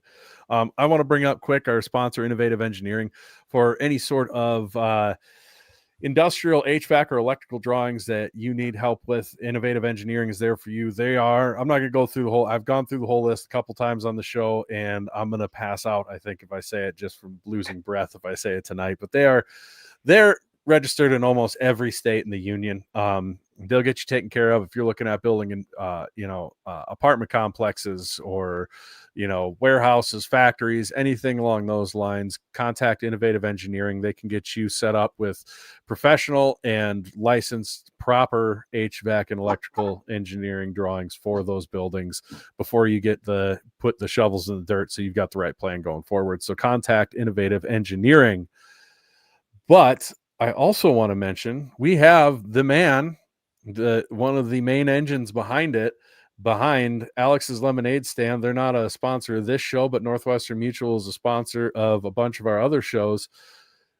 Big thing going on. Started at midnight, matching up to $10,000 to any player you donate to. Obviously, we're Chase Mason, so if you donate to Chase Mason tonight, your donation is going to be matched dollar to dollar until they fill up that $10,000. It's not $10,000 per player, it's a $10,000 bucket. So if you're listening right now, you're an SDSU fan, or if you're a fan of Aiden Bauman, Taco Dollar, Cam Staghill, Bradley Jones, Julian Fox, TJ Baldwin, Donovan Woodley, Woolen, Noah Benny, Chris Presto, Eddie Casper, Micah Kent, David Abbott, Caden Vig, Jackson Pryor, Jordan Cumberbatch, Ty Pennington, or Jamal Mole, and you want to make a difference fighting childhood cancer, make a donation tonight, and your dollars will probably, if you're doing it right now, will be matched dollar for dollar by Northwestern Mutual. We got a hell of a race going on right now. This is not the up-to-date standings because ta-da, look at that. SDSU, Mr. Chase Mason, nipping at the heels of Aiden Bauman right now. You know it's going to be good if it's SDSU and USD going at it in anything. So they are. And I tip do of the know cap. for a fact that some of these other squads have money that has been donated in the last week or maybe yesterday, but there are people waiting for this match. So, and that money is going to be gone. So my advice would be, don't wait until the morning or, after the first NFL game tomorrow, I'll get around to it. I would get on that now so that if you're a SDSU fan, and you probably are because you're watching this show, get on that, donate now as quickly as you can. Take advantage of that. It's doubling your money, which is really an awesome thing that the Northwestern Mutual Foundation is doing. And Montana State, Ron Lowney, looking at you, getting your asses kicked right now. So get it in gear, buddy. Although they did jump up a huge amount here tonight, over the last couple days since I last looked at this for Taco Dollar. But get your poop in a group here, Montana State fans. Twice, Good Lord. Well, they lose to us all the time. But even in our worst years, we're beating them in Montana State. No, Chase is we're gonna catch him. I got to do. I get a. It's for a good cause, so I'm gonna tip the cap to Aiden Bauman and the USD podcasts. They've been doing a great job raising money. They've done a ton of things that have gone really well. So good for them. They've got a huge amount of money raised as well. We keep pushing for Chase, and I think we will, as SDSU fans, I think we'll have to be approaching $100,000 total over the years that we've raised. So that's pretty exciting. But right now the total's up to 74,445. Let's get that over 100,000 after this weekend, folks. So that's a really cool deal. I wanted to share that. If you are looking to find the link, since I talk about it all the time, I'm going to put the link in the comments, but you can also go to fcsnationradio.com and then go ahead and click under the menu and click on Alex's Lemonade Stand, and you'll get to see all the standings. Click on the name of the player that you want to donate to, and then you can donate under their name from there. So go to Alex's Lemonade Stand and help fight childhood cancer, or be for childhood cancer. You know, this is America. You're free to be what you want. So anyway, I got someone real mad about that I say that. And let me tell you, if you're mad because you were affected by cancer, and you're mad that I said that, you have no idea how much cancer's affected my life. Let's be honest. If you think you're the only one anywhere, everybody's been affected by cancer. Cancer sucks. I will use whatever phrase I have to get people to donate to fight that, so you can get over yourself. So anyways, I was going to say, back to where we were before that, you brought up the Portland State coach, Barnum, and I think interesting segue because it brings up something we kind of all forgot about because it happened so long ago now. But I know when a lot of people think of Portland State recently, they think of what happened a year ago with the whole whooping cough thing, that game getting canceled, which might have cost USD a little bit last year in their seeding because obviously now they also had a Division II game in last year, which didn't help them matters either. But I mean, they lost a Division I game out of it, and it kind of reminds me this year, Kevin, for your SoCon, what if that Mercer and UC Davis game had finished? Right. What a boost! You're right. What a boost that! I mean, that's something that's, obviously Davis, they were their playoff lives were on the line a little bit today if they had lost to Sac State. I mean, if Mercer wins that game, if that game doesn't become a no contest, if Mercer wins, you're talking about probably bumping them up to at least a 6, maybe a 5. Because most projections I see are having them as a 7. If Davis wins, they're almost certainly a seed. I mean, I've still seen some people who have them, or a top 8 seed. I've still seen some people who have Davis as a top. So it's interesting to me. We've kind of all, I don't want to say it's been brushed under the rug, but we kind of forgot because it happened so long ago. This is the second straight year, a game that, and this one maybe has a little more, I don't know if it has more impact or less, but it's kind of interesting. I think that one, we've kind of forgotten the impact that could have had on that could have on the seeding, because that would have been a nice win for either Davis or Mercer to have taken into tomorrow's Selection Sunday. Well, this is the most NCAA thing that you'll ever have heard, if it's true. I have heard from some people that the game doesn't count, but that the NCAA is counting that game as a game for redshirting purposes. So, I mean, is that not the most, like, if you played in that game, it counts as one of your 4 games, but the game itself is like it never happened. Is that not the most NCAA thing you've ever heard in your life? Checks out. Gross. Yep. That's gross. I'm trying to run down if that's true or not, but it's late. Correct. I can put it out there and somebody else can run it down for me maybe, but yeah, that's what I've heard. So, but if you're Mercer, you just don't lose to PC. Yeah, that too. Right. I mean, that's pretty simple. And if you're Western Carolina, you get your quarterback to go to class. That's a thing that probably needs to be done. You don't lose to Gardner Webb, who, yeah. I mean, they lost to Western Illinois today. Gardner Webb did. And that was a team that nobody was talking about, and which just shows you the level of discourse among these conferences that aren't the Valley, that aren't the Big Sky, that aren't the CAA, that aren't the SoCon. They were going to be 8-4 with a ranked win if they had beat Western Illinois today. And Zach, would you have had them on the bubble? Because I don't think anybody did, period. last week. I don't think I saw anyone have him on the bubble. If I'm not mistaken. Yeah, I didn't see anybody having Gardner Webb on the bubble.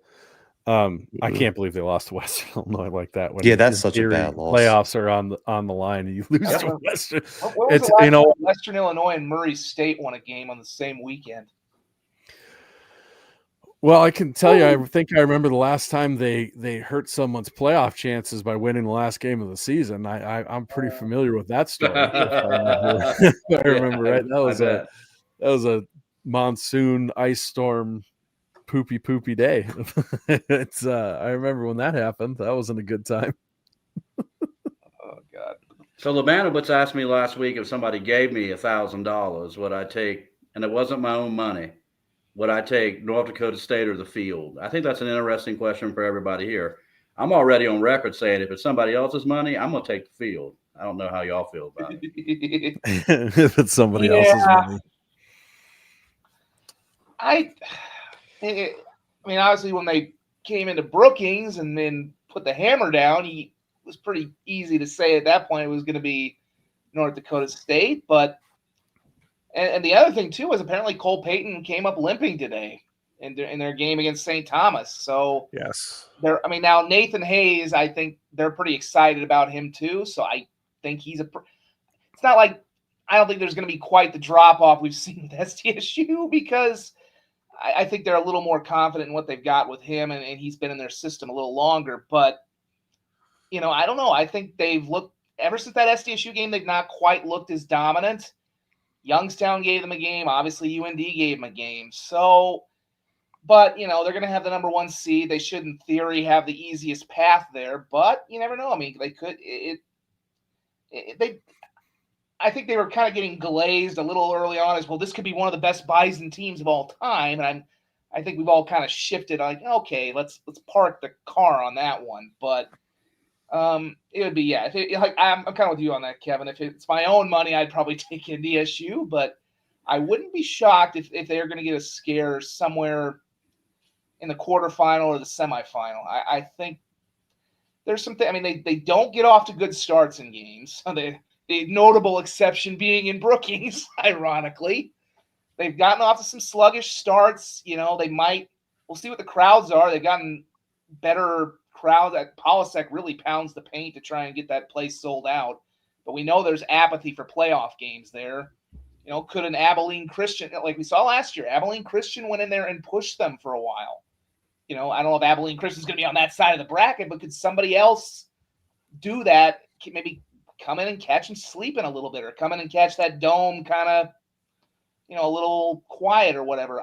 It wouldn't shock me, but, in theory, they'll probably have an easier time. And, who knows? Maybe they'll see, but they might see another Valley team too. Maybe they'll see a Youngstown or an SDSU or a USD somewhere early on. And I would venture that maybe the second time around those games are a lot different than they were the first.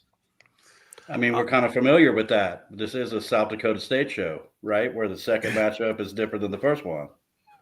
We've been there before, like that one time, and that other time, and then the other time before that, and the other time, and then the other time before that. That's just the nature sooner or later, doesn't it? One of these years, it has. Could you imagine could you imagine? And I'll say this: I don't think it happens.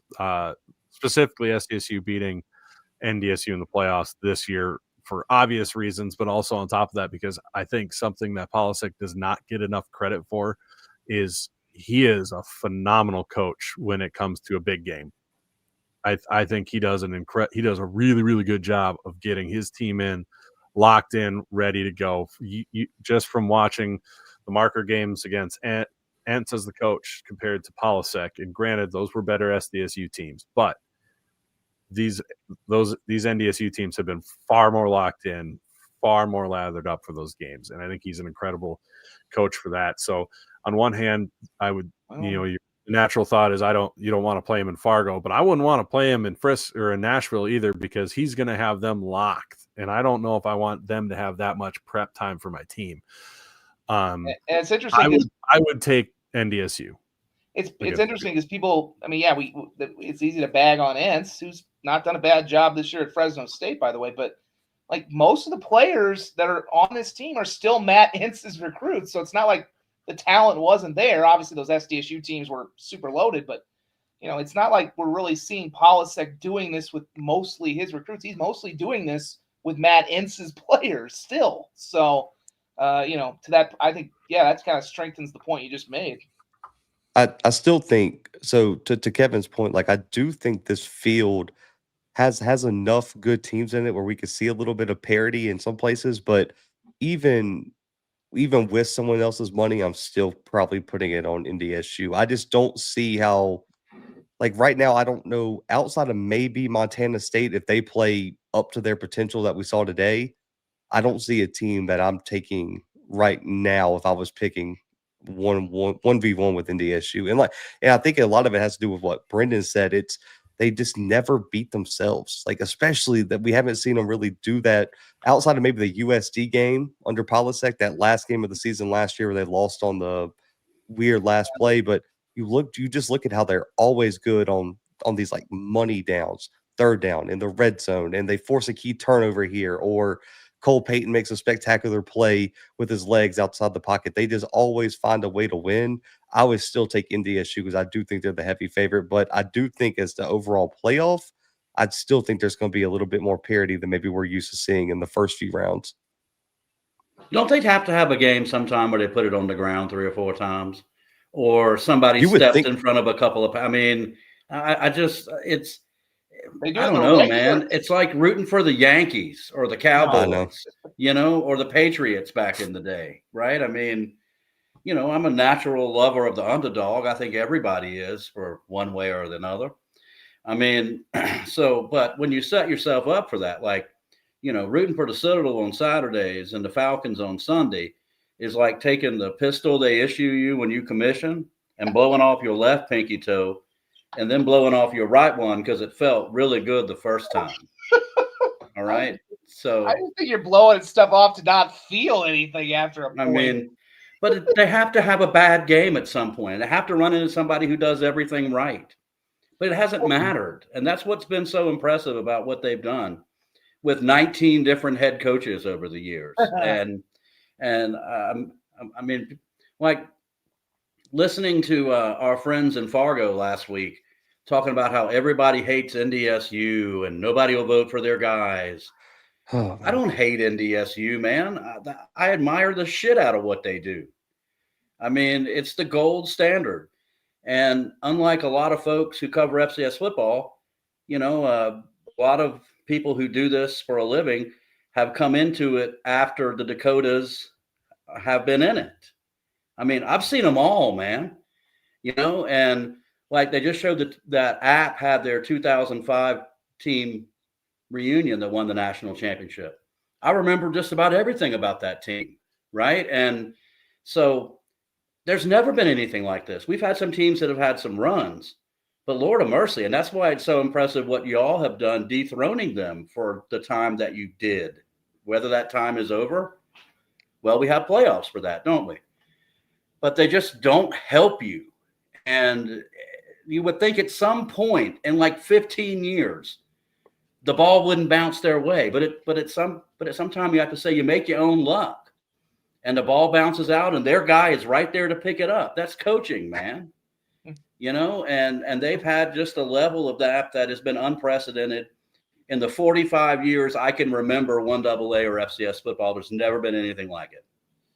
I mean, the only times it's really happened, I mean, I can go back to, I can count them on my own hand, and they're all regular season. It was 2017 when they lost in Brookings, and I think they turned it over 5 times that day.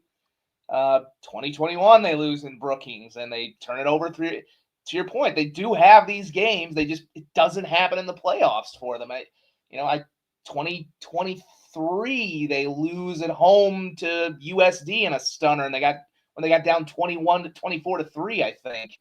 And even the last year, like you mentioned it, Zach, that weird game, which is really Polisek's only black mark, was, I mean, they had like a 10-point lead with a couple minutes to go, and you thought it was safe, and they ended up blowing it. I mean, it is coaching. I mean, and obviously they're at home, as you pointed out over the years, Kevin, with your SoCon teams usually getting funneled there.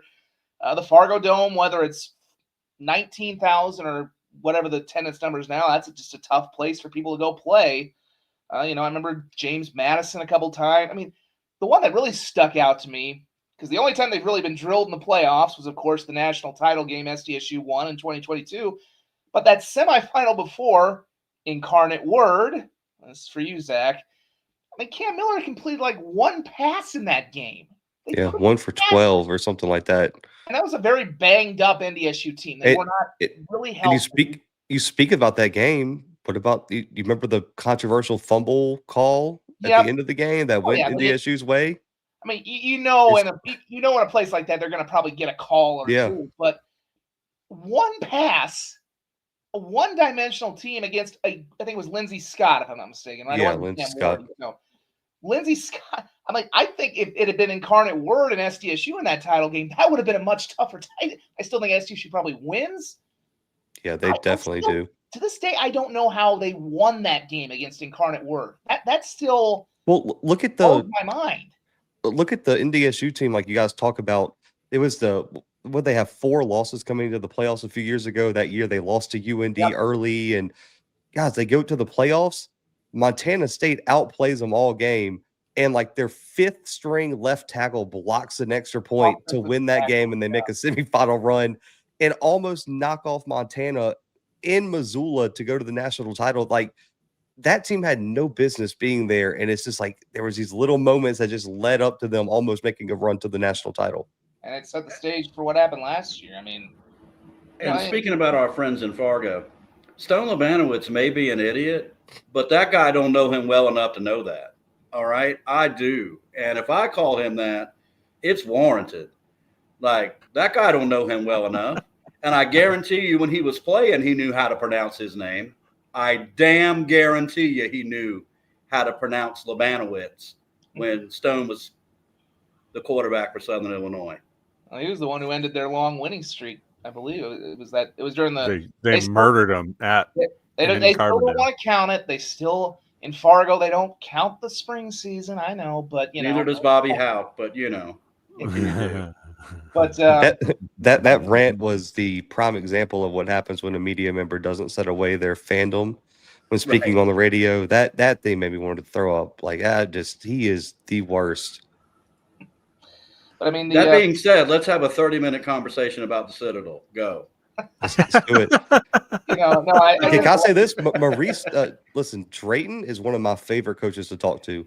I've known that guy a long time, and it's cool to see. And there's a fella, and I'm going to go to bat here, and then I'll shut up. There's a fella who's his special teams coach. His name is Tony Coaxum. He's a head coach.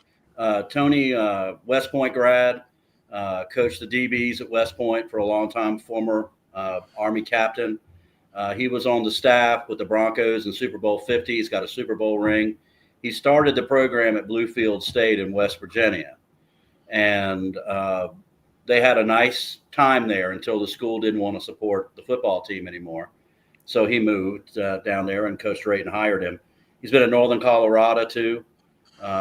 If there are teams who are looking for head coaches, Tony Coaxum is a guy who should be on their list. And I'll shut up after that. Every single HBCU that has a head coach opening should have Tony Coaxum on the interview list. Yep. I will back. I don't care if it's an HBCU or not. Oh yeah, no. I mean, you got to have that guy in the interview room. Yep. He's an impressive guy. And you're going the hard way with the schools you're mentioning. You're not taking the easy routes there. You're going to places that takes a little more than some TLC to build up.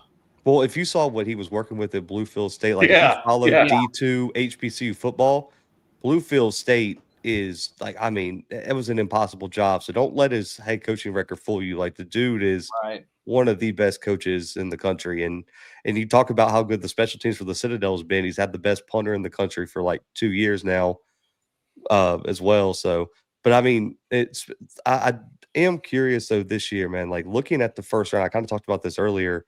I don't know about y'all, man. I'm excited about this postseason.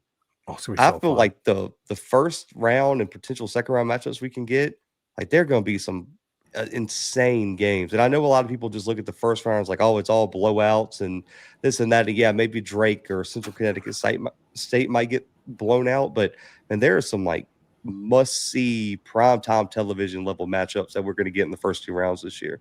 I'm excited too. This sign behind me, let me point right there, says we interrupt this marriage for football season. So I'm going to put a little piece of paper over that says playoffs. So, Yep. and you know, that's, look, my team's not in it, but I'm as excited for this year as I've been for the FCS playoffs in a long time. I think it's, for what's been said about the FCS, it's truly the best playoff system they have of anything the NCAA offers, because obviously we're not going to really go into what the FBS is for right now. That's a whole, but every conference champion gets in. Yes. There's chances. I mean, unlike Division II and Division III, I mean, we're sitting here in Sioux Falls. We had a 9-2 team get left out. I mean, it's one of those things where, I think in this playoff, not that the committee gets it right all the time. Are they going to leave a team out? Sometimes it's probably deserving. Sure. Are they going to mess up seeding? Yeah. But you know what? At least to me, it's the most fair and equitable playoff system you have among the NCAA's divisions.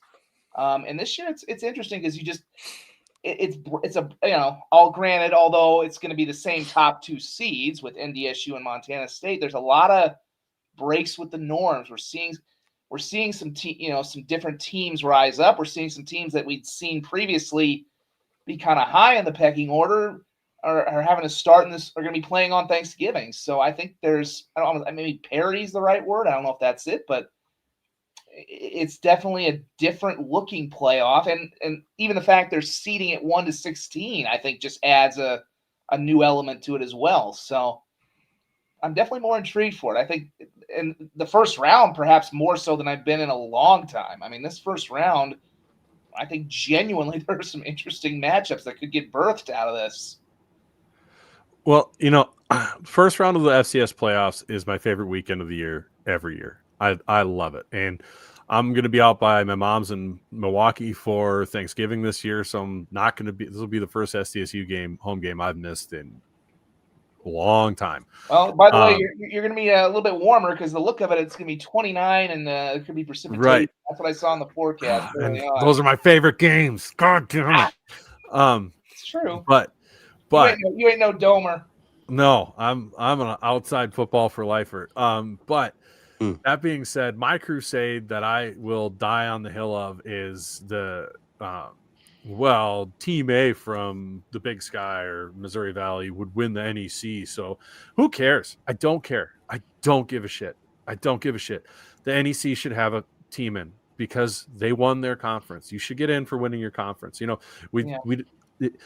What drives me nuts is I know every single person who makes that argument as an FCS fan complains about the FBS playoff or the March Madness where they don't let enough mid-majors in. But then they pull the exact same crap when they're in a power conference in the FCS, and that drives me bananas. Yes, are there blowouts the first round? Absolutely. There's the blowouts in every first round of every tournament ever. I don't care if it was when the FBS had 4 teams. Half the game sucked. Yep. Who cares? Give me that first round where there's upsets, and because there's always upsets in the first round. There's always at least one big upset where you're like, oh, goddamn, I didn't see that coming. I remember when Duquesne knocked off Towson and we got to play Duquesne. That was a crazy upset. Or San Diego winning those back-to-back years. Right. Just fun. It's football. Big Sky people don't like it when you bring that up, though. Yeah well, like they're the only conference that's lost to the Pioneer League team in the playoffs. Twice. But twice. And you did twice. Because I think I was in high school when that happened. Right. Yeah. I'm not going to bring in the whole, because obviously we know all the movement that's gone on between FCS and FBS, but as somebody who went to a group of 5 school, when Colorado State was good, there was a time, believe it or not, like we would win our conference, but we wouldn't go anywhere. It's like you'd go play in a stupid bowl game. And I'm like, that's what, to your point, Brent, I'm like, that's what I love about this playoff system is like you said, everyone gets a chance. Yeah, you're right. There might be teams that wouldn't. It's like the NCAA tournament in basketball. Everybody gets in. That's what bugs me the hell out of me about the FBS. And I know that's a whole different can of worms because that's more money than it is actually equity and putting a good playoff together. Give these teams a shot. The best teams will rise to the top. That's going to inevitably happen. But Yeah. Well, the best, what's the point of having conferences and having these setups if we're not offering people a chance to play in the national tournament? That's all. That should be the end all be all for all these things. And I love that the FCS, even for the Pioneer League, I realize it's not the highest level, but you know what? Why not put them in? It's fun. That's what college football should be.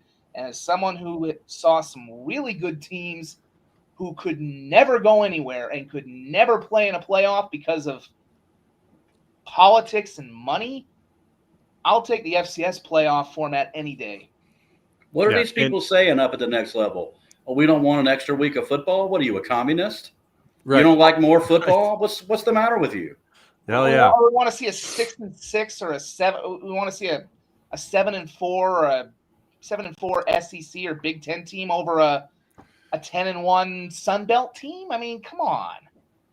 Yeah, it doesn't hurt the integrity of the bracket that there's blowouts in the second round. No, it doesn't.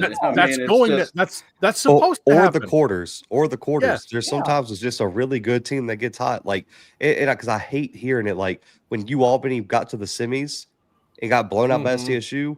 Oh, they were overrated. It was like they went to the Kippy Dome and beat Idaho, and they won. What was it, like 12 games that year?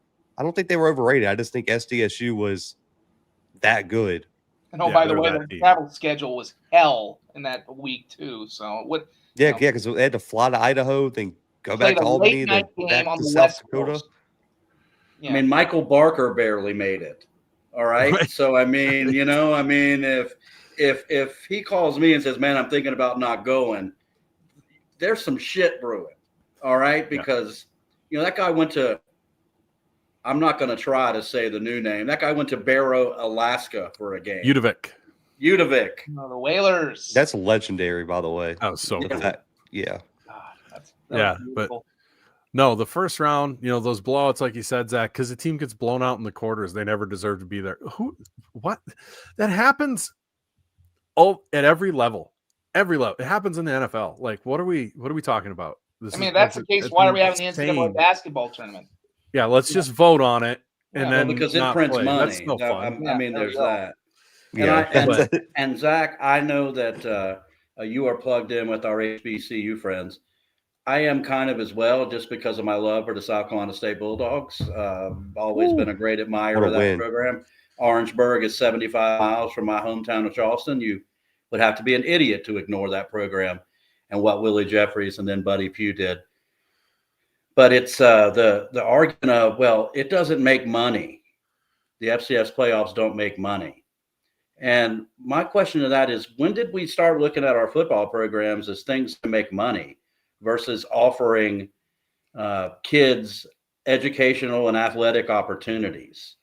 I just, the idea of, well, it doesn't make money, so we don't want to do it. So you want no postseason at all then, except for 2 teams? That's what you want instead? I will say this. The only caveat I will give the SWAC, just because obviously I've talked to my co-hosts like really in depth about this with Coach Fred, who the assistant head coach Fred, Alcorn, right? Yeah, head coach Fred. Yeah, man. Shout out to Fred, man. And he's a huge supporter of the playoffs, and he loves it. But he said he had a conversation with his AD about it, and the biggest thing is because of the state's underfunding of the university, the football program making money is important for them more so than some of these other programs. And so that would be the pushback there, is because of the racism and the state funding with a lot of these HBCUs, especially in the South. That Celebration Bowl payout is huge. And so I do understand that. And they can't afford don't do the Celebration Bowl. I totally understand why they do. But should we accept a berth if it's offered? Of course you should. Of course.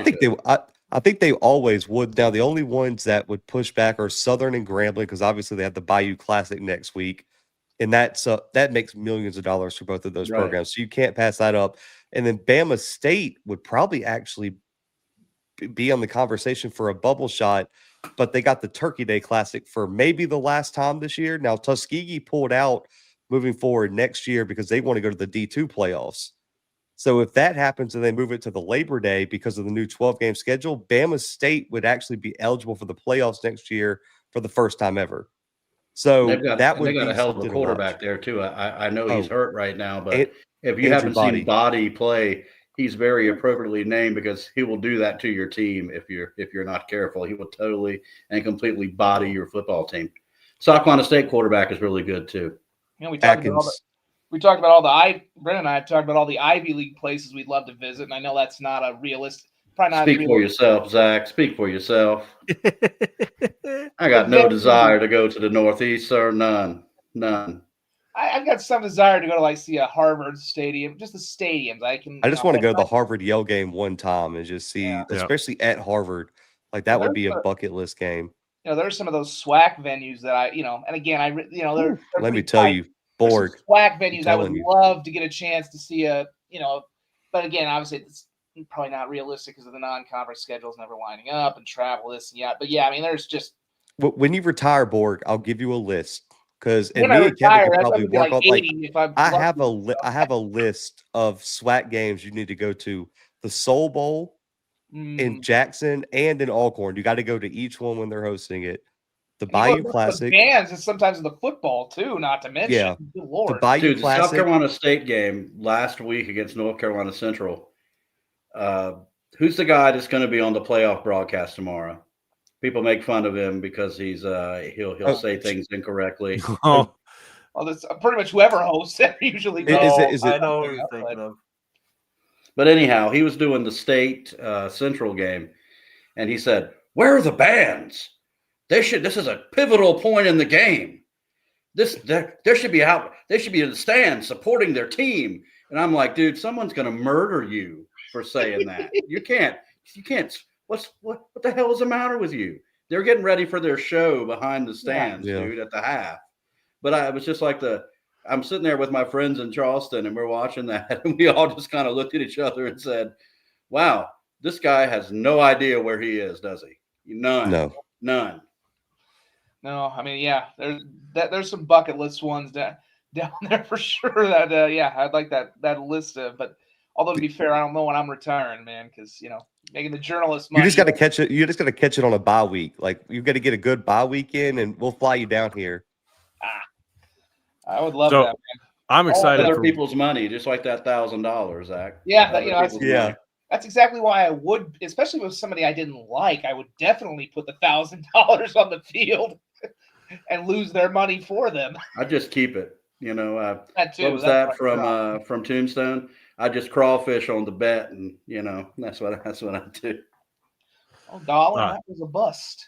Yeah, give me about 5 years when Zena's like 7 and a lot easier for Ariel to handle on her own, and I'll be making some of these road trips in the playoffs or planning some trips here that I can not get in trouble for leaving the wife alone with a baby to handle on her own. That will be happening. Zach Borg, I meant to mention this earlier, man. If when we do this again next year, you have got to have a beard, dude. A beard? I mean, the beard game is strong in this show. Not speaking about mine. Yeah. But you come on, man. Mine's always super patchy, and well, I mean, I'm technically not on broadcast TV anymore. Although there you go, mountain man, that thing, dude. I'm just mine's too patchy. Do you remember when Brendan shaved his? Boy, that was. I shave it every year, and people every time are surprised. Like it just don't look right, man. Like you just got to keep it. I didn't have a beard, until 6 years ago. The only beard envy I've ever really had, honestly, was seeing Nate Adams this year at SDSU. Stephen F. Austin talking about him moving over. Like when the Stephen F. Austin transfer, when I saw that dude come in, I'm like, my God, for a college kid. Granted, he's a little bit older now, but for a college kid, that is a beard. I shaved this in the off season, the chin part, and left a mustache. And my wife asked me if I was going to go audition for 80s cop shows because, man, I pulled it off, bro. You have to imagine that. I mean, I can. No, that's. I was ready to lock motherfuckers up. Yes. Speaking of Nate Adams, not to interrupt this with football talk, what a performance out of him getting moved to center last That game happened of the just year. right before the game, right? I mean, you just came up to him and said, Well- hey, you're playing center today. Is that pretty much how that happened? I'm not sure if that's how it happened. I know it during came a out week, that he was maybe. playing center. So I'd assume they had him practice. You don't just do that. But what a performance by him. The interior of the line had some issues. And I think that was some of the issues with the run game and him moving Willenbring around. Willenbring is a good lineman. Paycheck this week. Yeah. And wow, what a performance by him. And I've just been seeing the pass over and over. I do want to show it one more time here because we are closing on 2 hours. And thank you both so much for jumping on. Thanks, guys. Really, really appreciate it. I just got to show two things. This angle of the throw is nuts and shows really how impressive this toss was by Jackson Henry. We're gonna throw. And then 35 yards down the field like that. That's some arm talent. Really impressive. Buried on your depth chart. Number 3 quarterback can roll out and make a throw like that.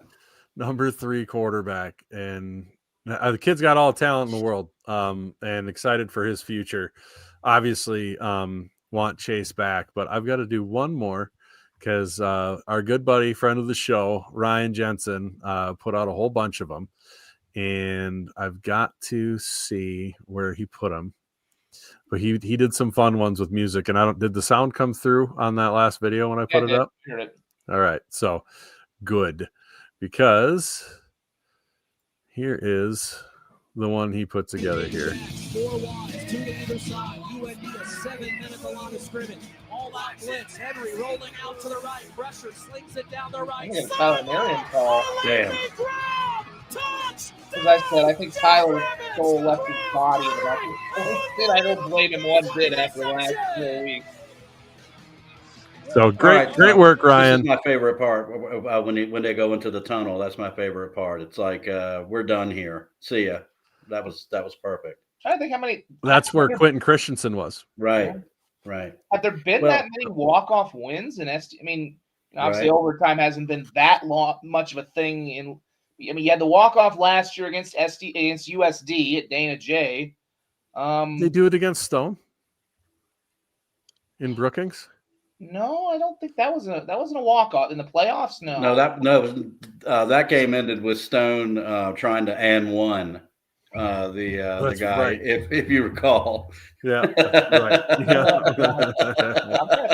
Yeah. God, I love Stone for being such a good sport when he comes on here because I know deep down he's gonna hate the shit out of SDSU. Yes. Well, if we're showing videos, go to my 4th tweet, man. If you have the ability to do that, and play this catch. It got no traction and nobody will see it. Oh, from the Citadel game? Yeah. Watch this catch. McNeese State did not want this kid this year. He's a grad transfer to us, Jihad Marks. Oh, he's a dog too.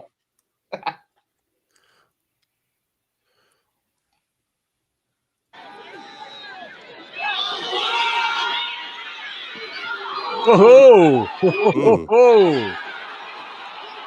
We'll do that again so everybody can see. Wow. Oh, I'd have made you got mossed. Then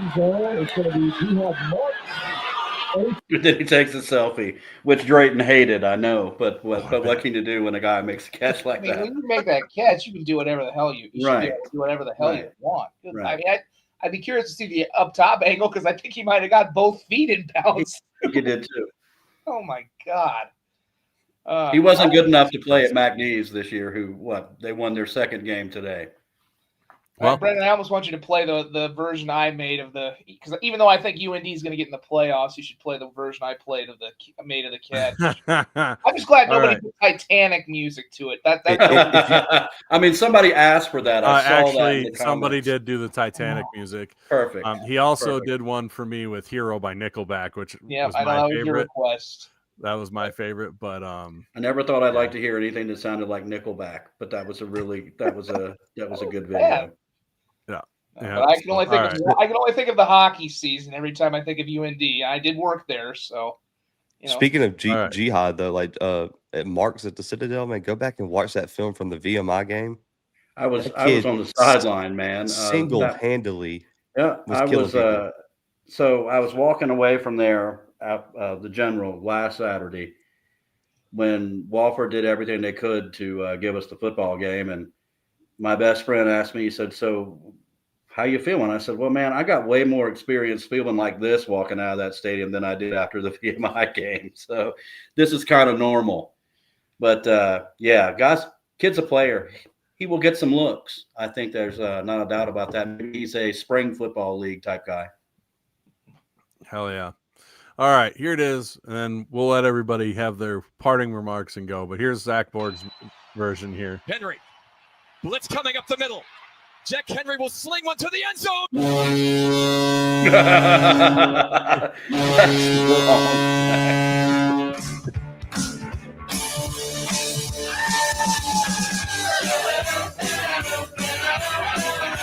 you Chelsea Gagger.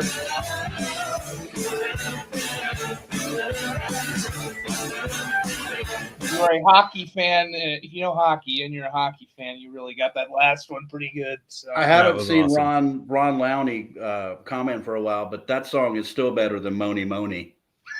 it is. I will give him that. I'll give you that. All right. So with that, guys, thank you so much for joining us. Kevin, I'll let you go first. Where can people find you? What are you going to be doing with the selection show, everything else, upcoming weeks and all that stuff? And what do you got going on? Well, you can find us on Twitter at FCS Nation Radio, at FCS Nation Radio, the number one, FCSNationRadio.com. And what I'm going to be doing for Selection Sunday is I'm going to be watching my friends with FCS Fans Nation. I'm going to watch those guys do the field reveal and listen, and hopefully Kyler says something dumb that I can mock him mercilessly for. I think there's a pretty good chance of that happening. So, and how long that show is, it's going to happen, man. It's just going to. But please remember, Selection Sunday, the match, up to $10,000. Man, if we can get to $100,000 this year, that would be just the greatest thing ever. But get in early before that match is gone. We really appreciate everything that Jackrabbit Illustrated has done, Eye Slayer has done, getting that total for South Dakota State just to be something that's just a tremendous thing. Thanks to every single one of y'all. If I talk about it anymore, I'm probably going to tear up, and nobody wants to see a Southern man cry. So thanks, y'all, and thanks for having me, guys. It's really a nice thing to come on here. And hey, thanks a lot for coming on, Kevin, rocking for us Thank with you. us for not late hours tonight. Mr. Mckinnel, what do you got going on? I know you've got your projection out on your FCS Central, but where can everybody find you, your podcast with Timothy, and your shows with Craig and everything else? Yeah, I don't know what the recording schedule is this week for Thanksgiving, but man, me and Timothy will be recording like a instant reaction episode to the bracket. I'll be tuned in watching it live with you guys, man, on FCS Fans Nation as well.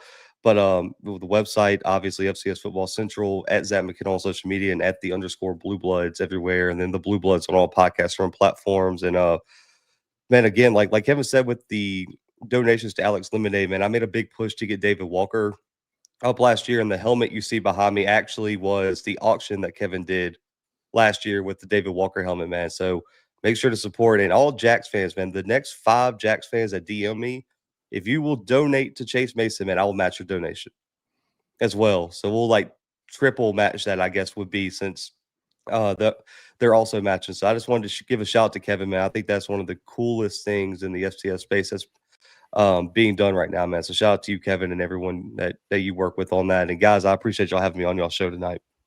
That's really super, Thank Zach. you. Thank you very much, man. Thank you, man. Wow.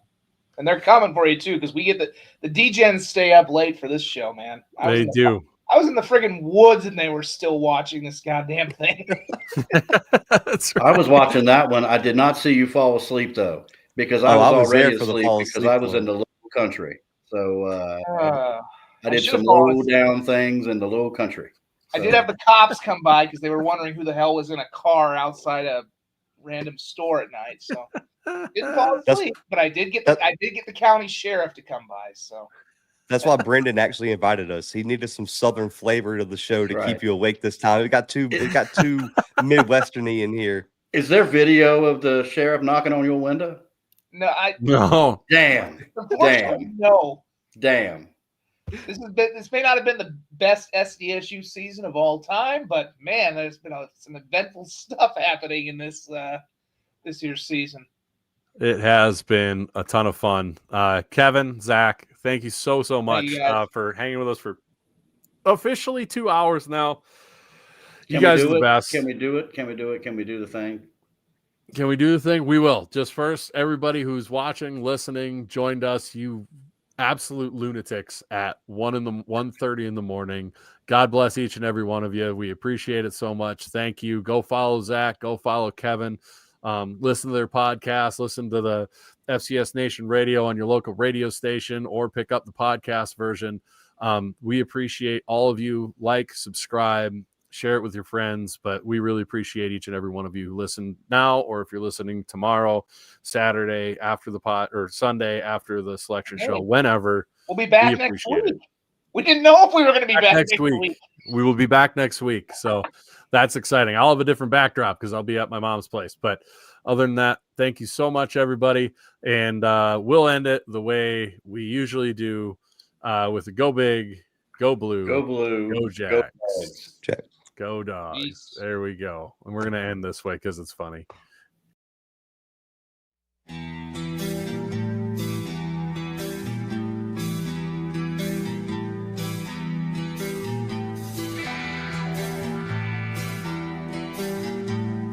Oh my God, I put him to sleep.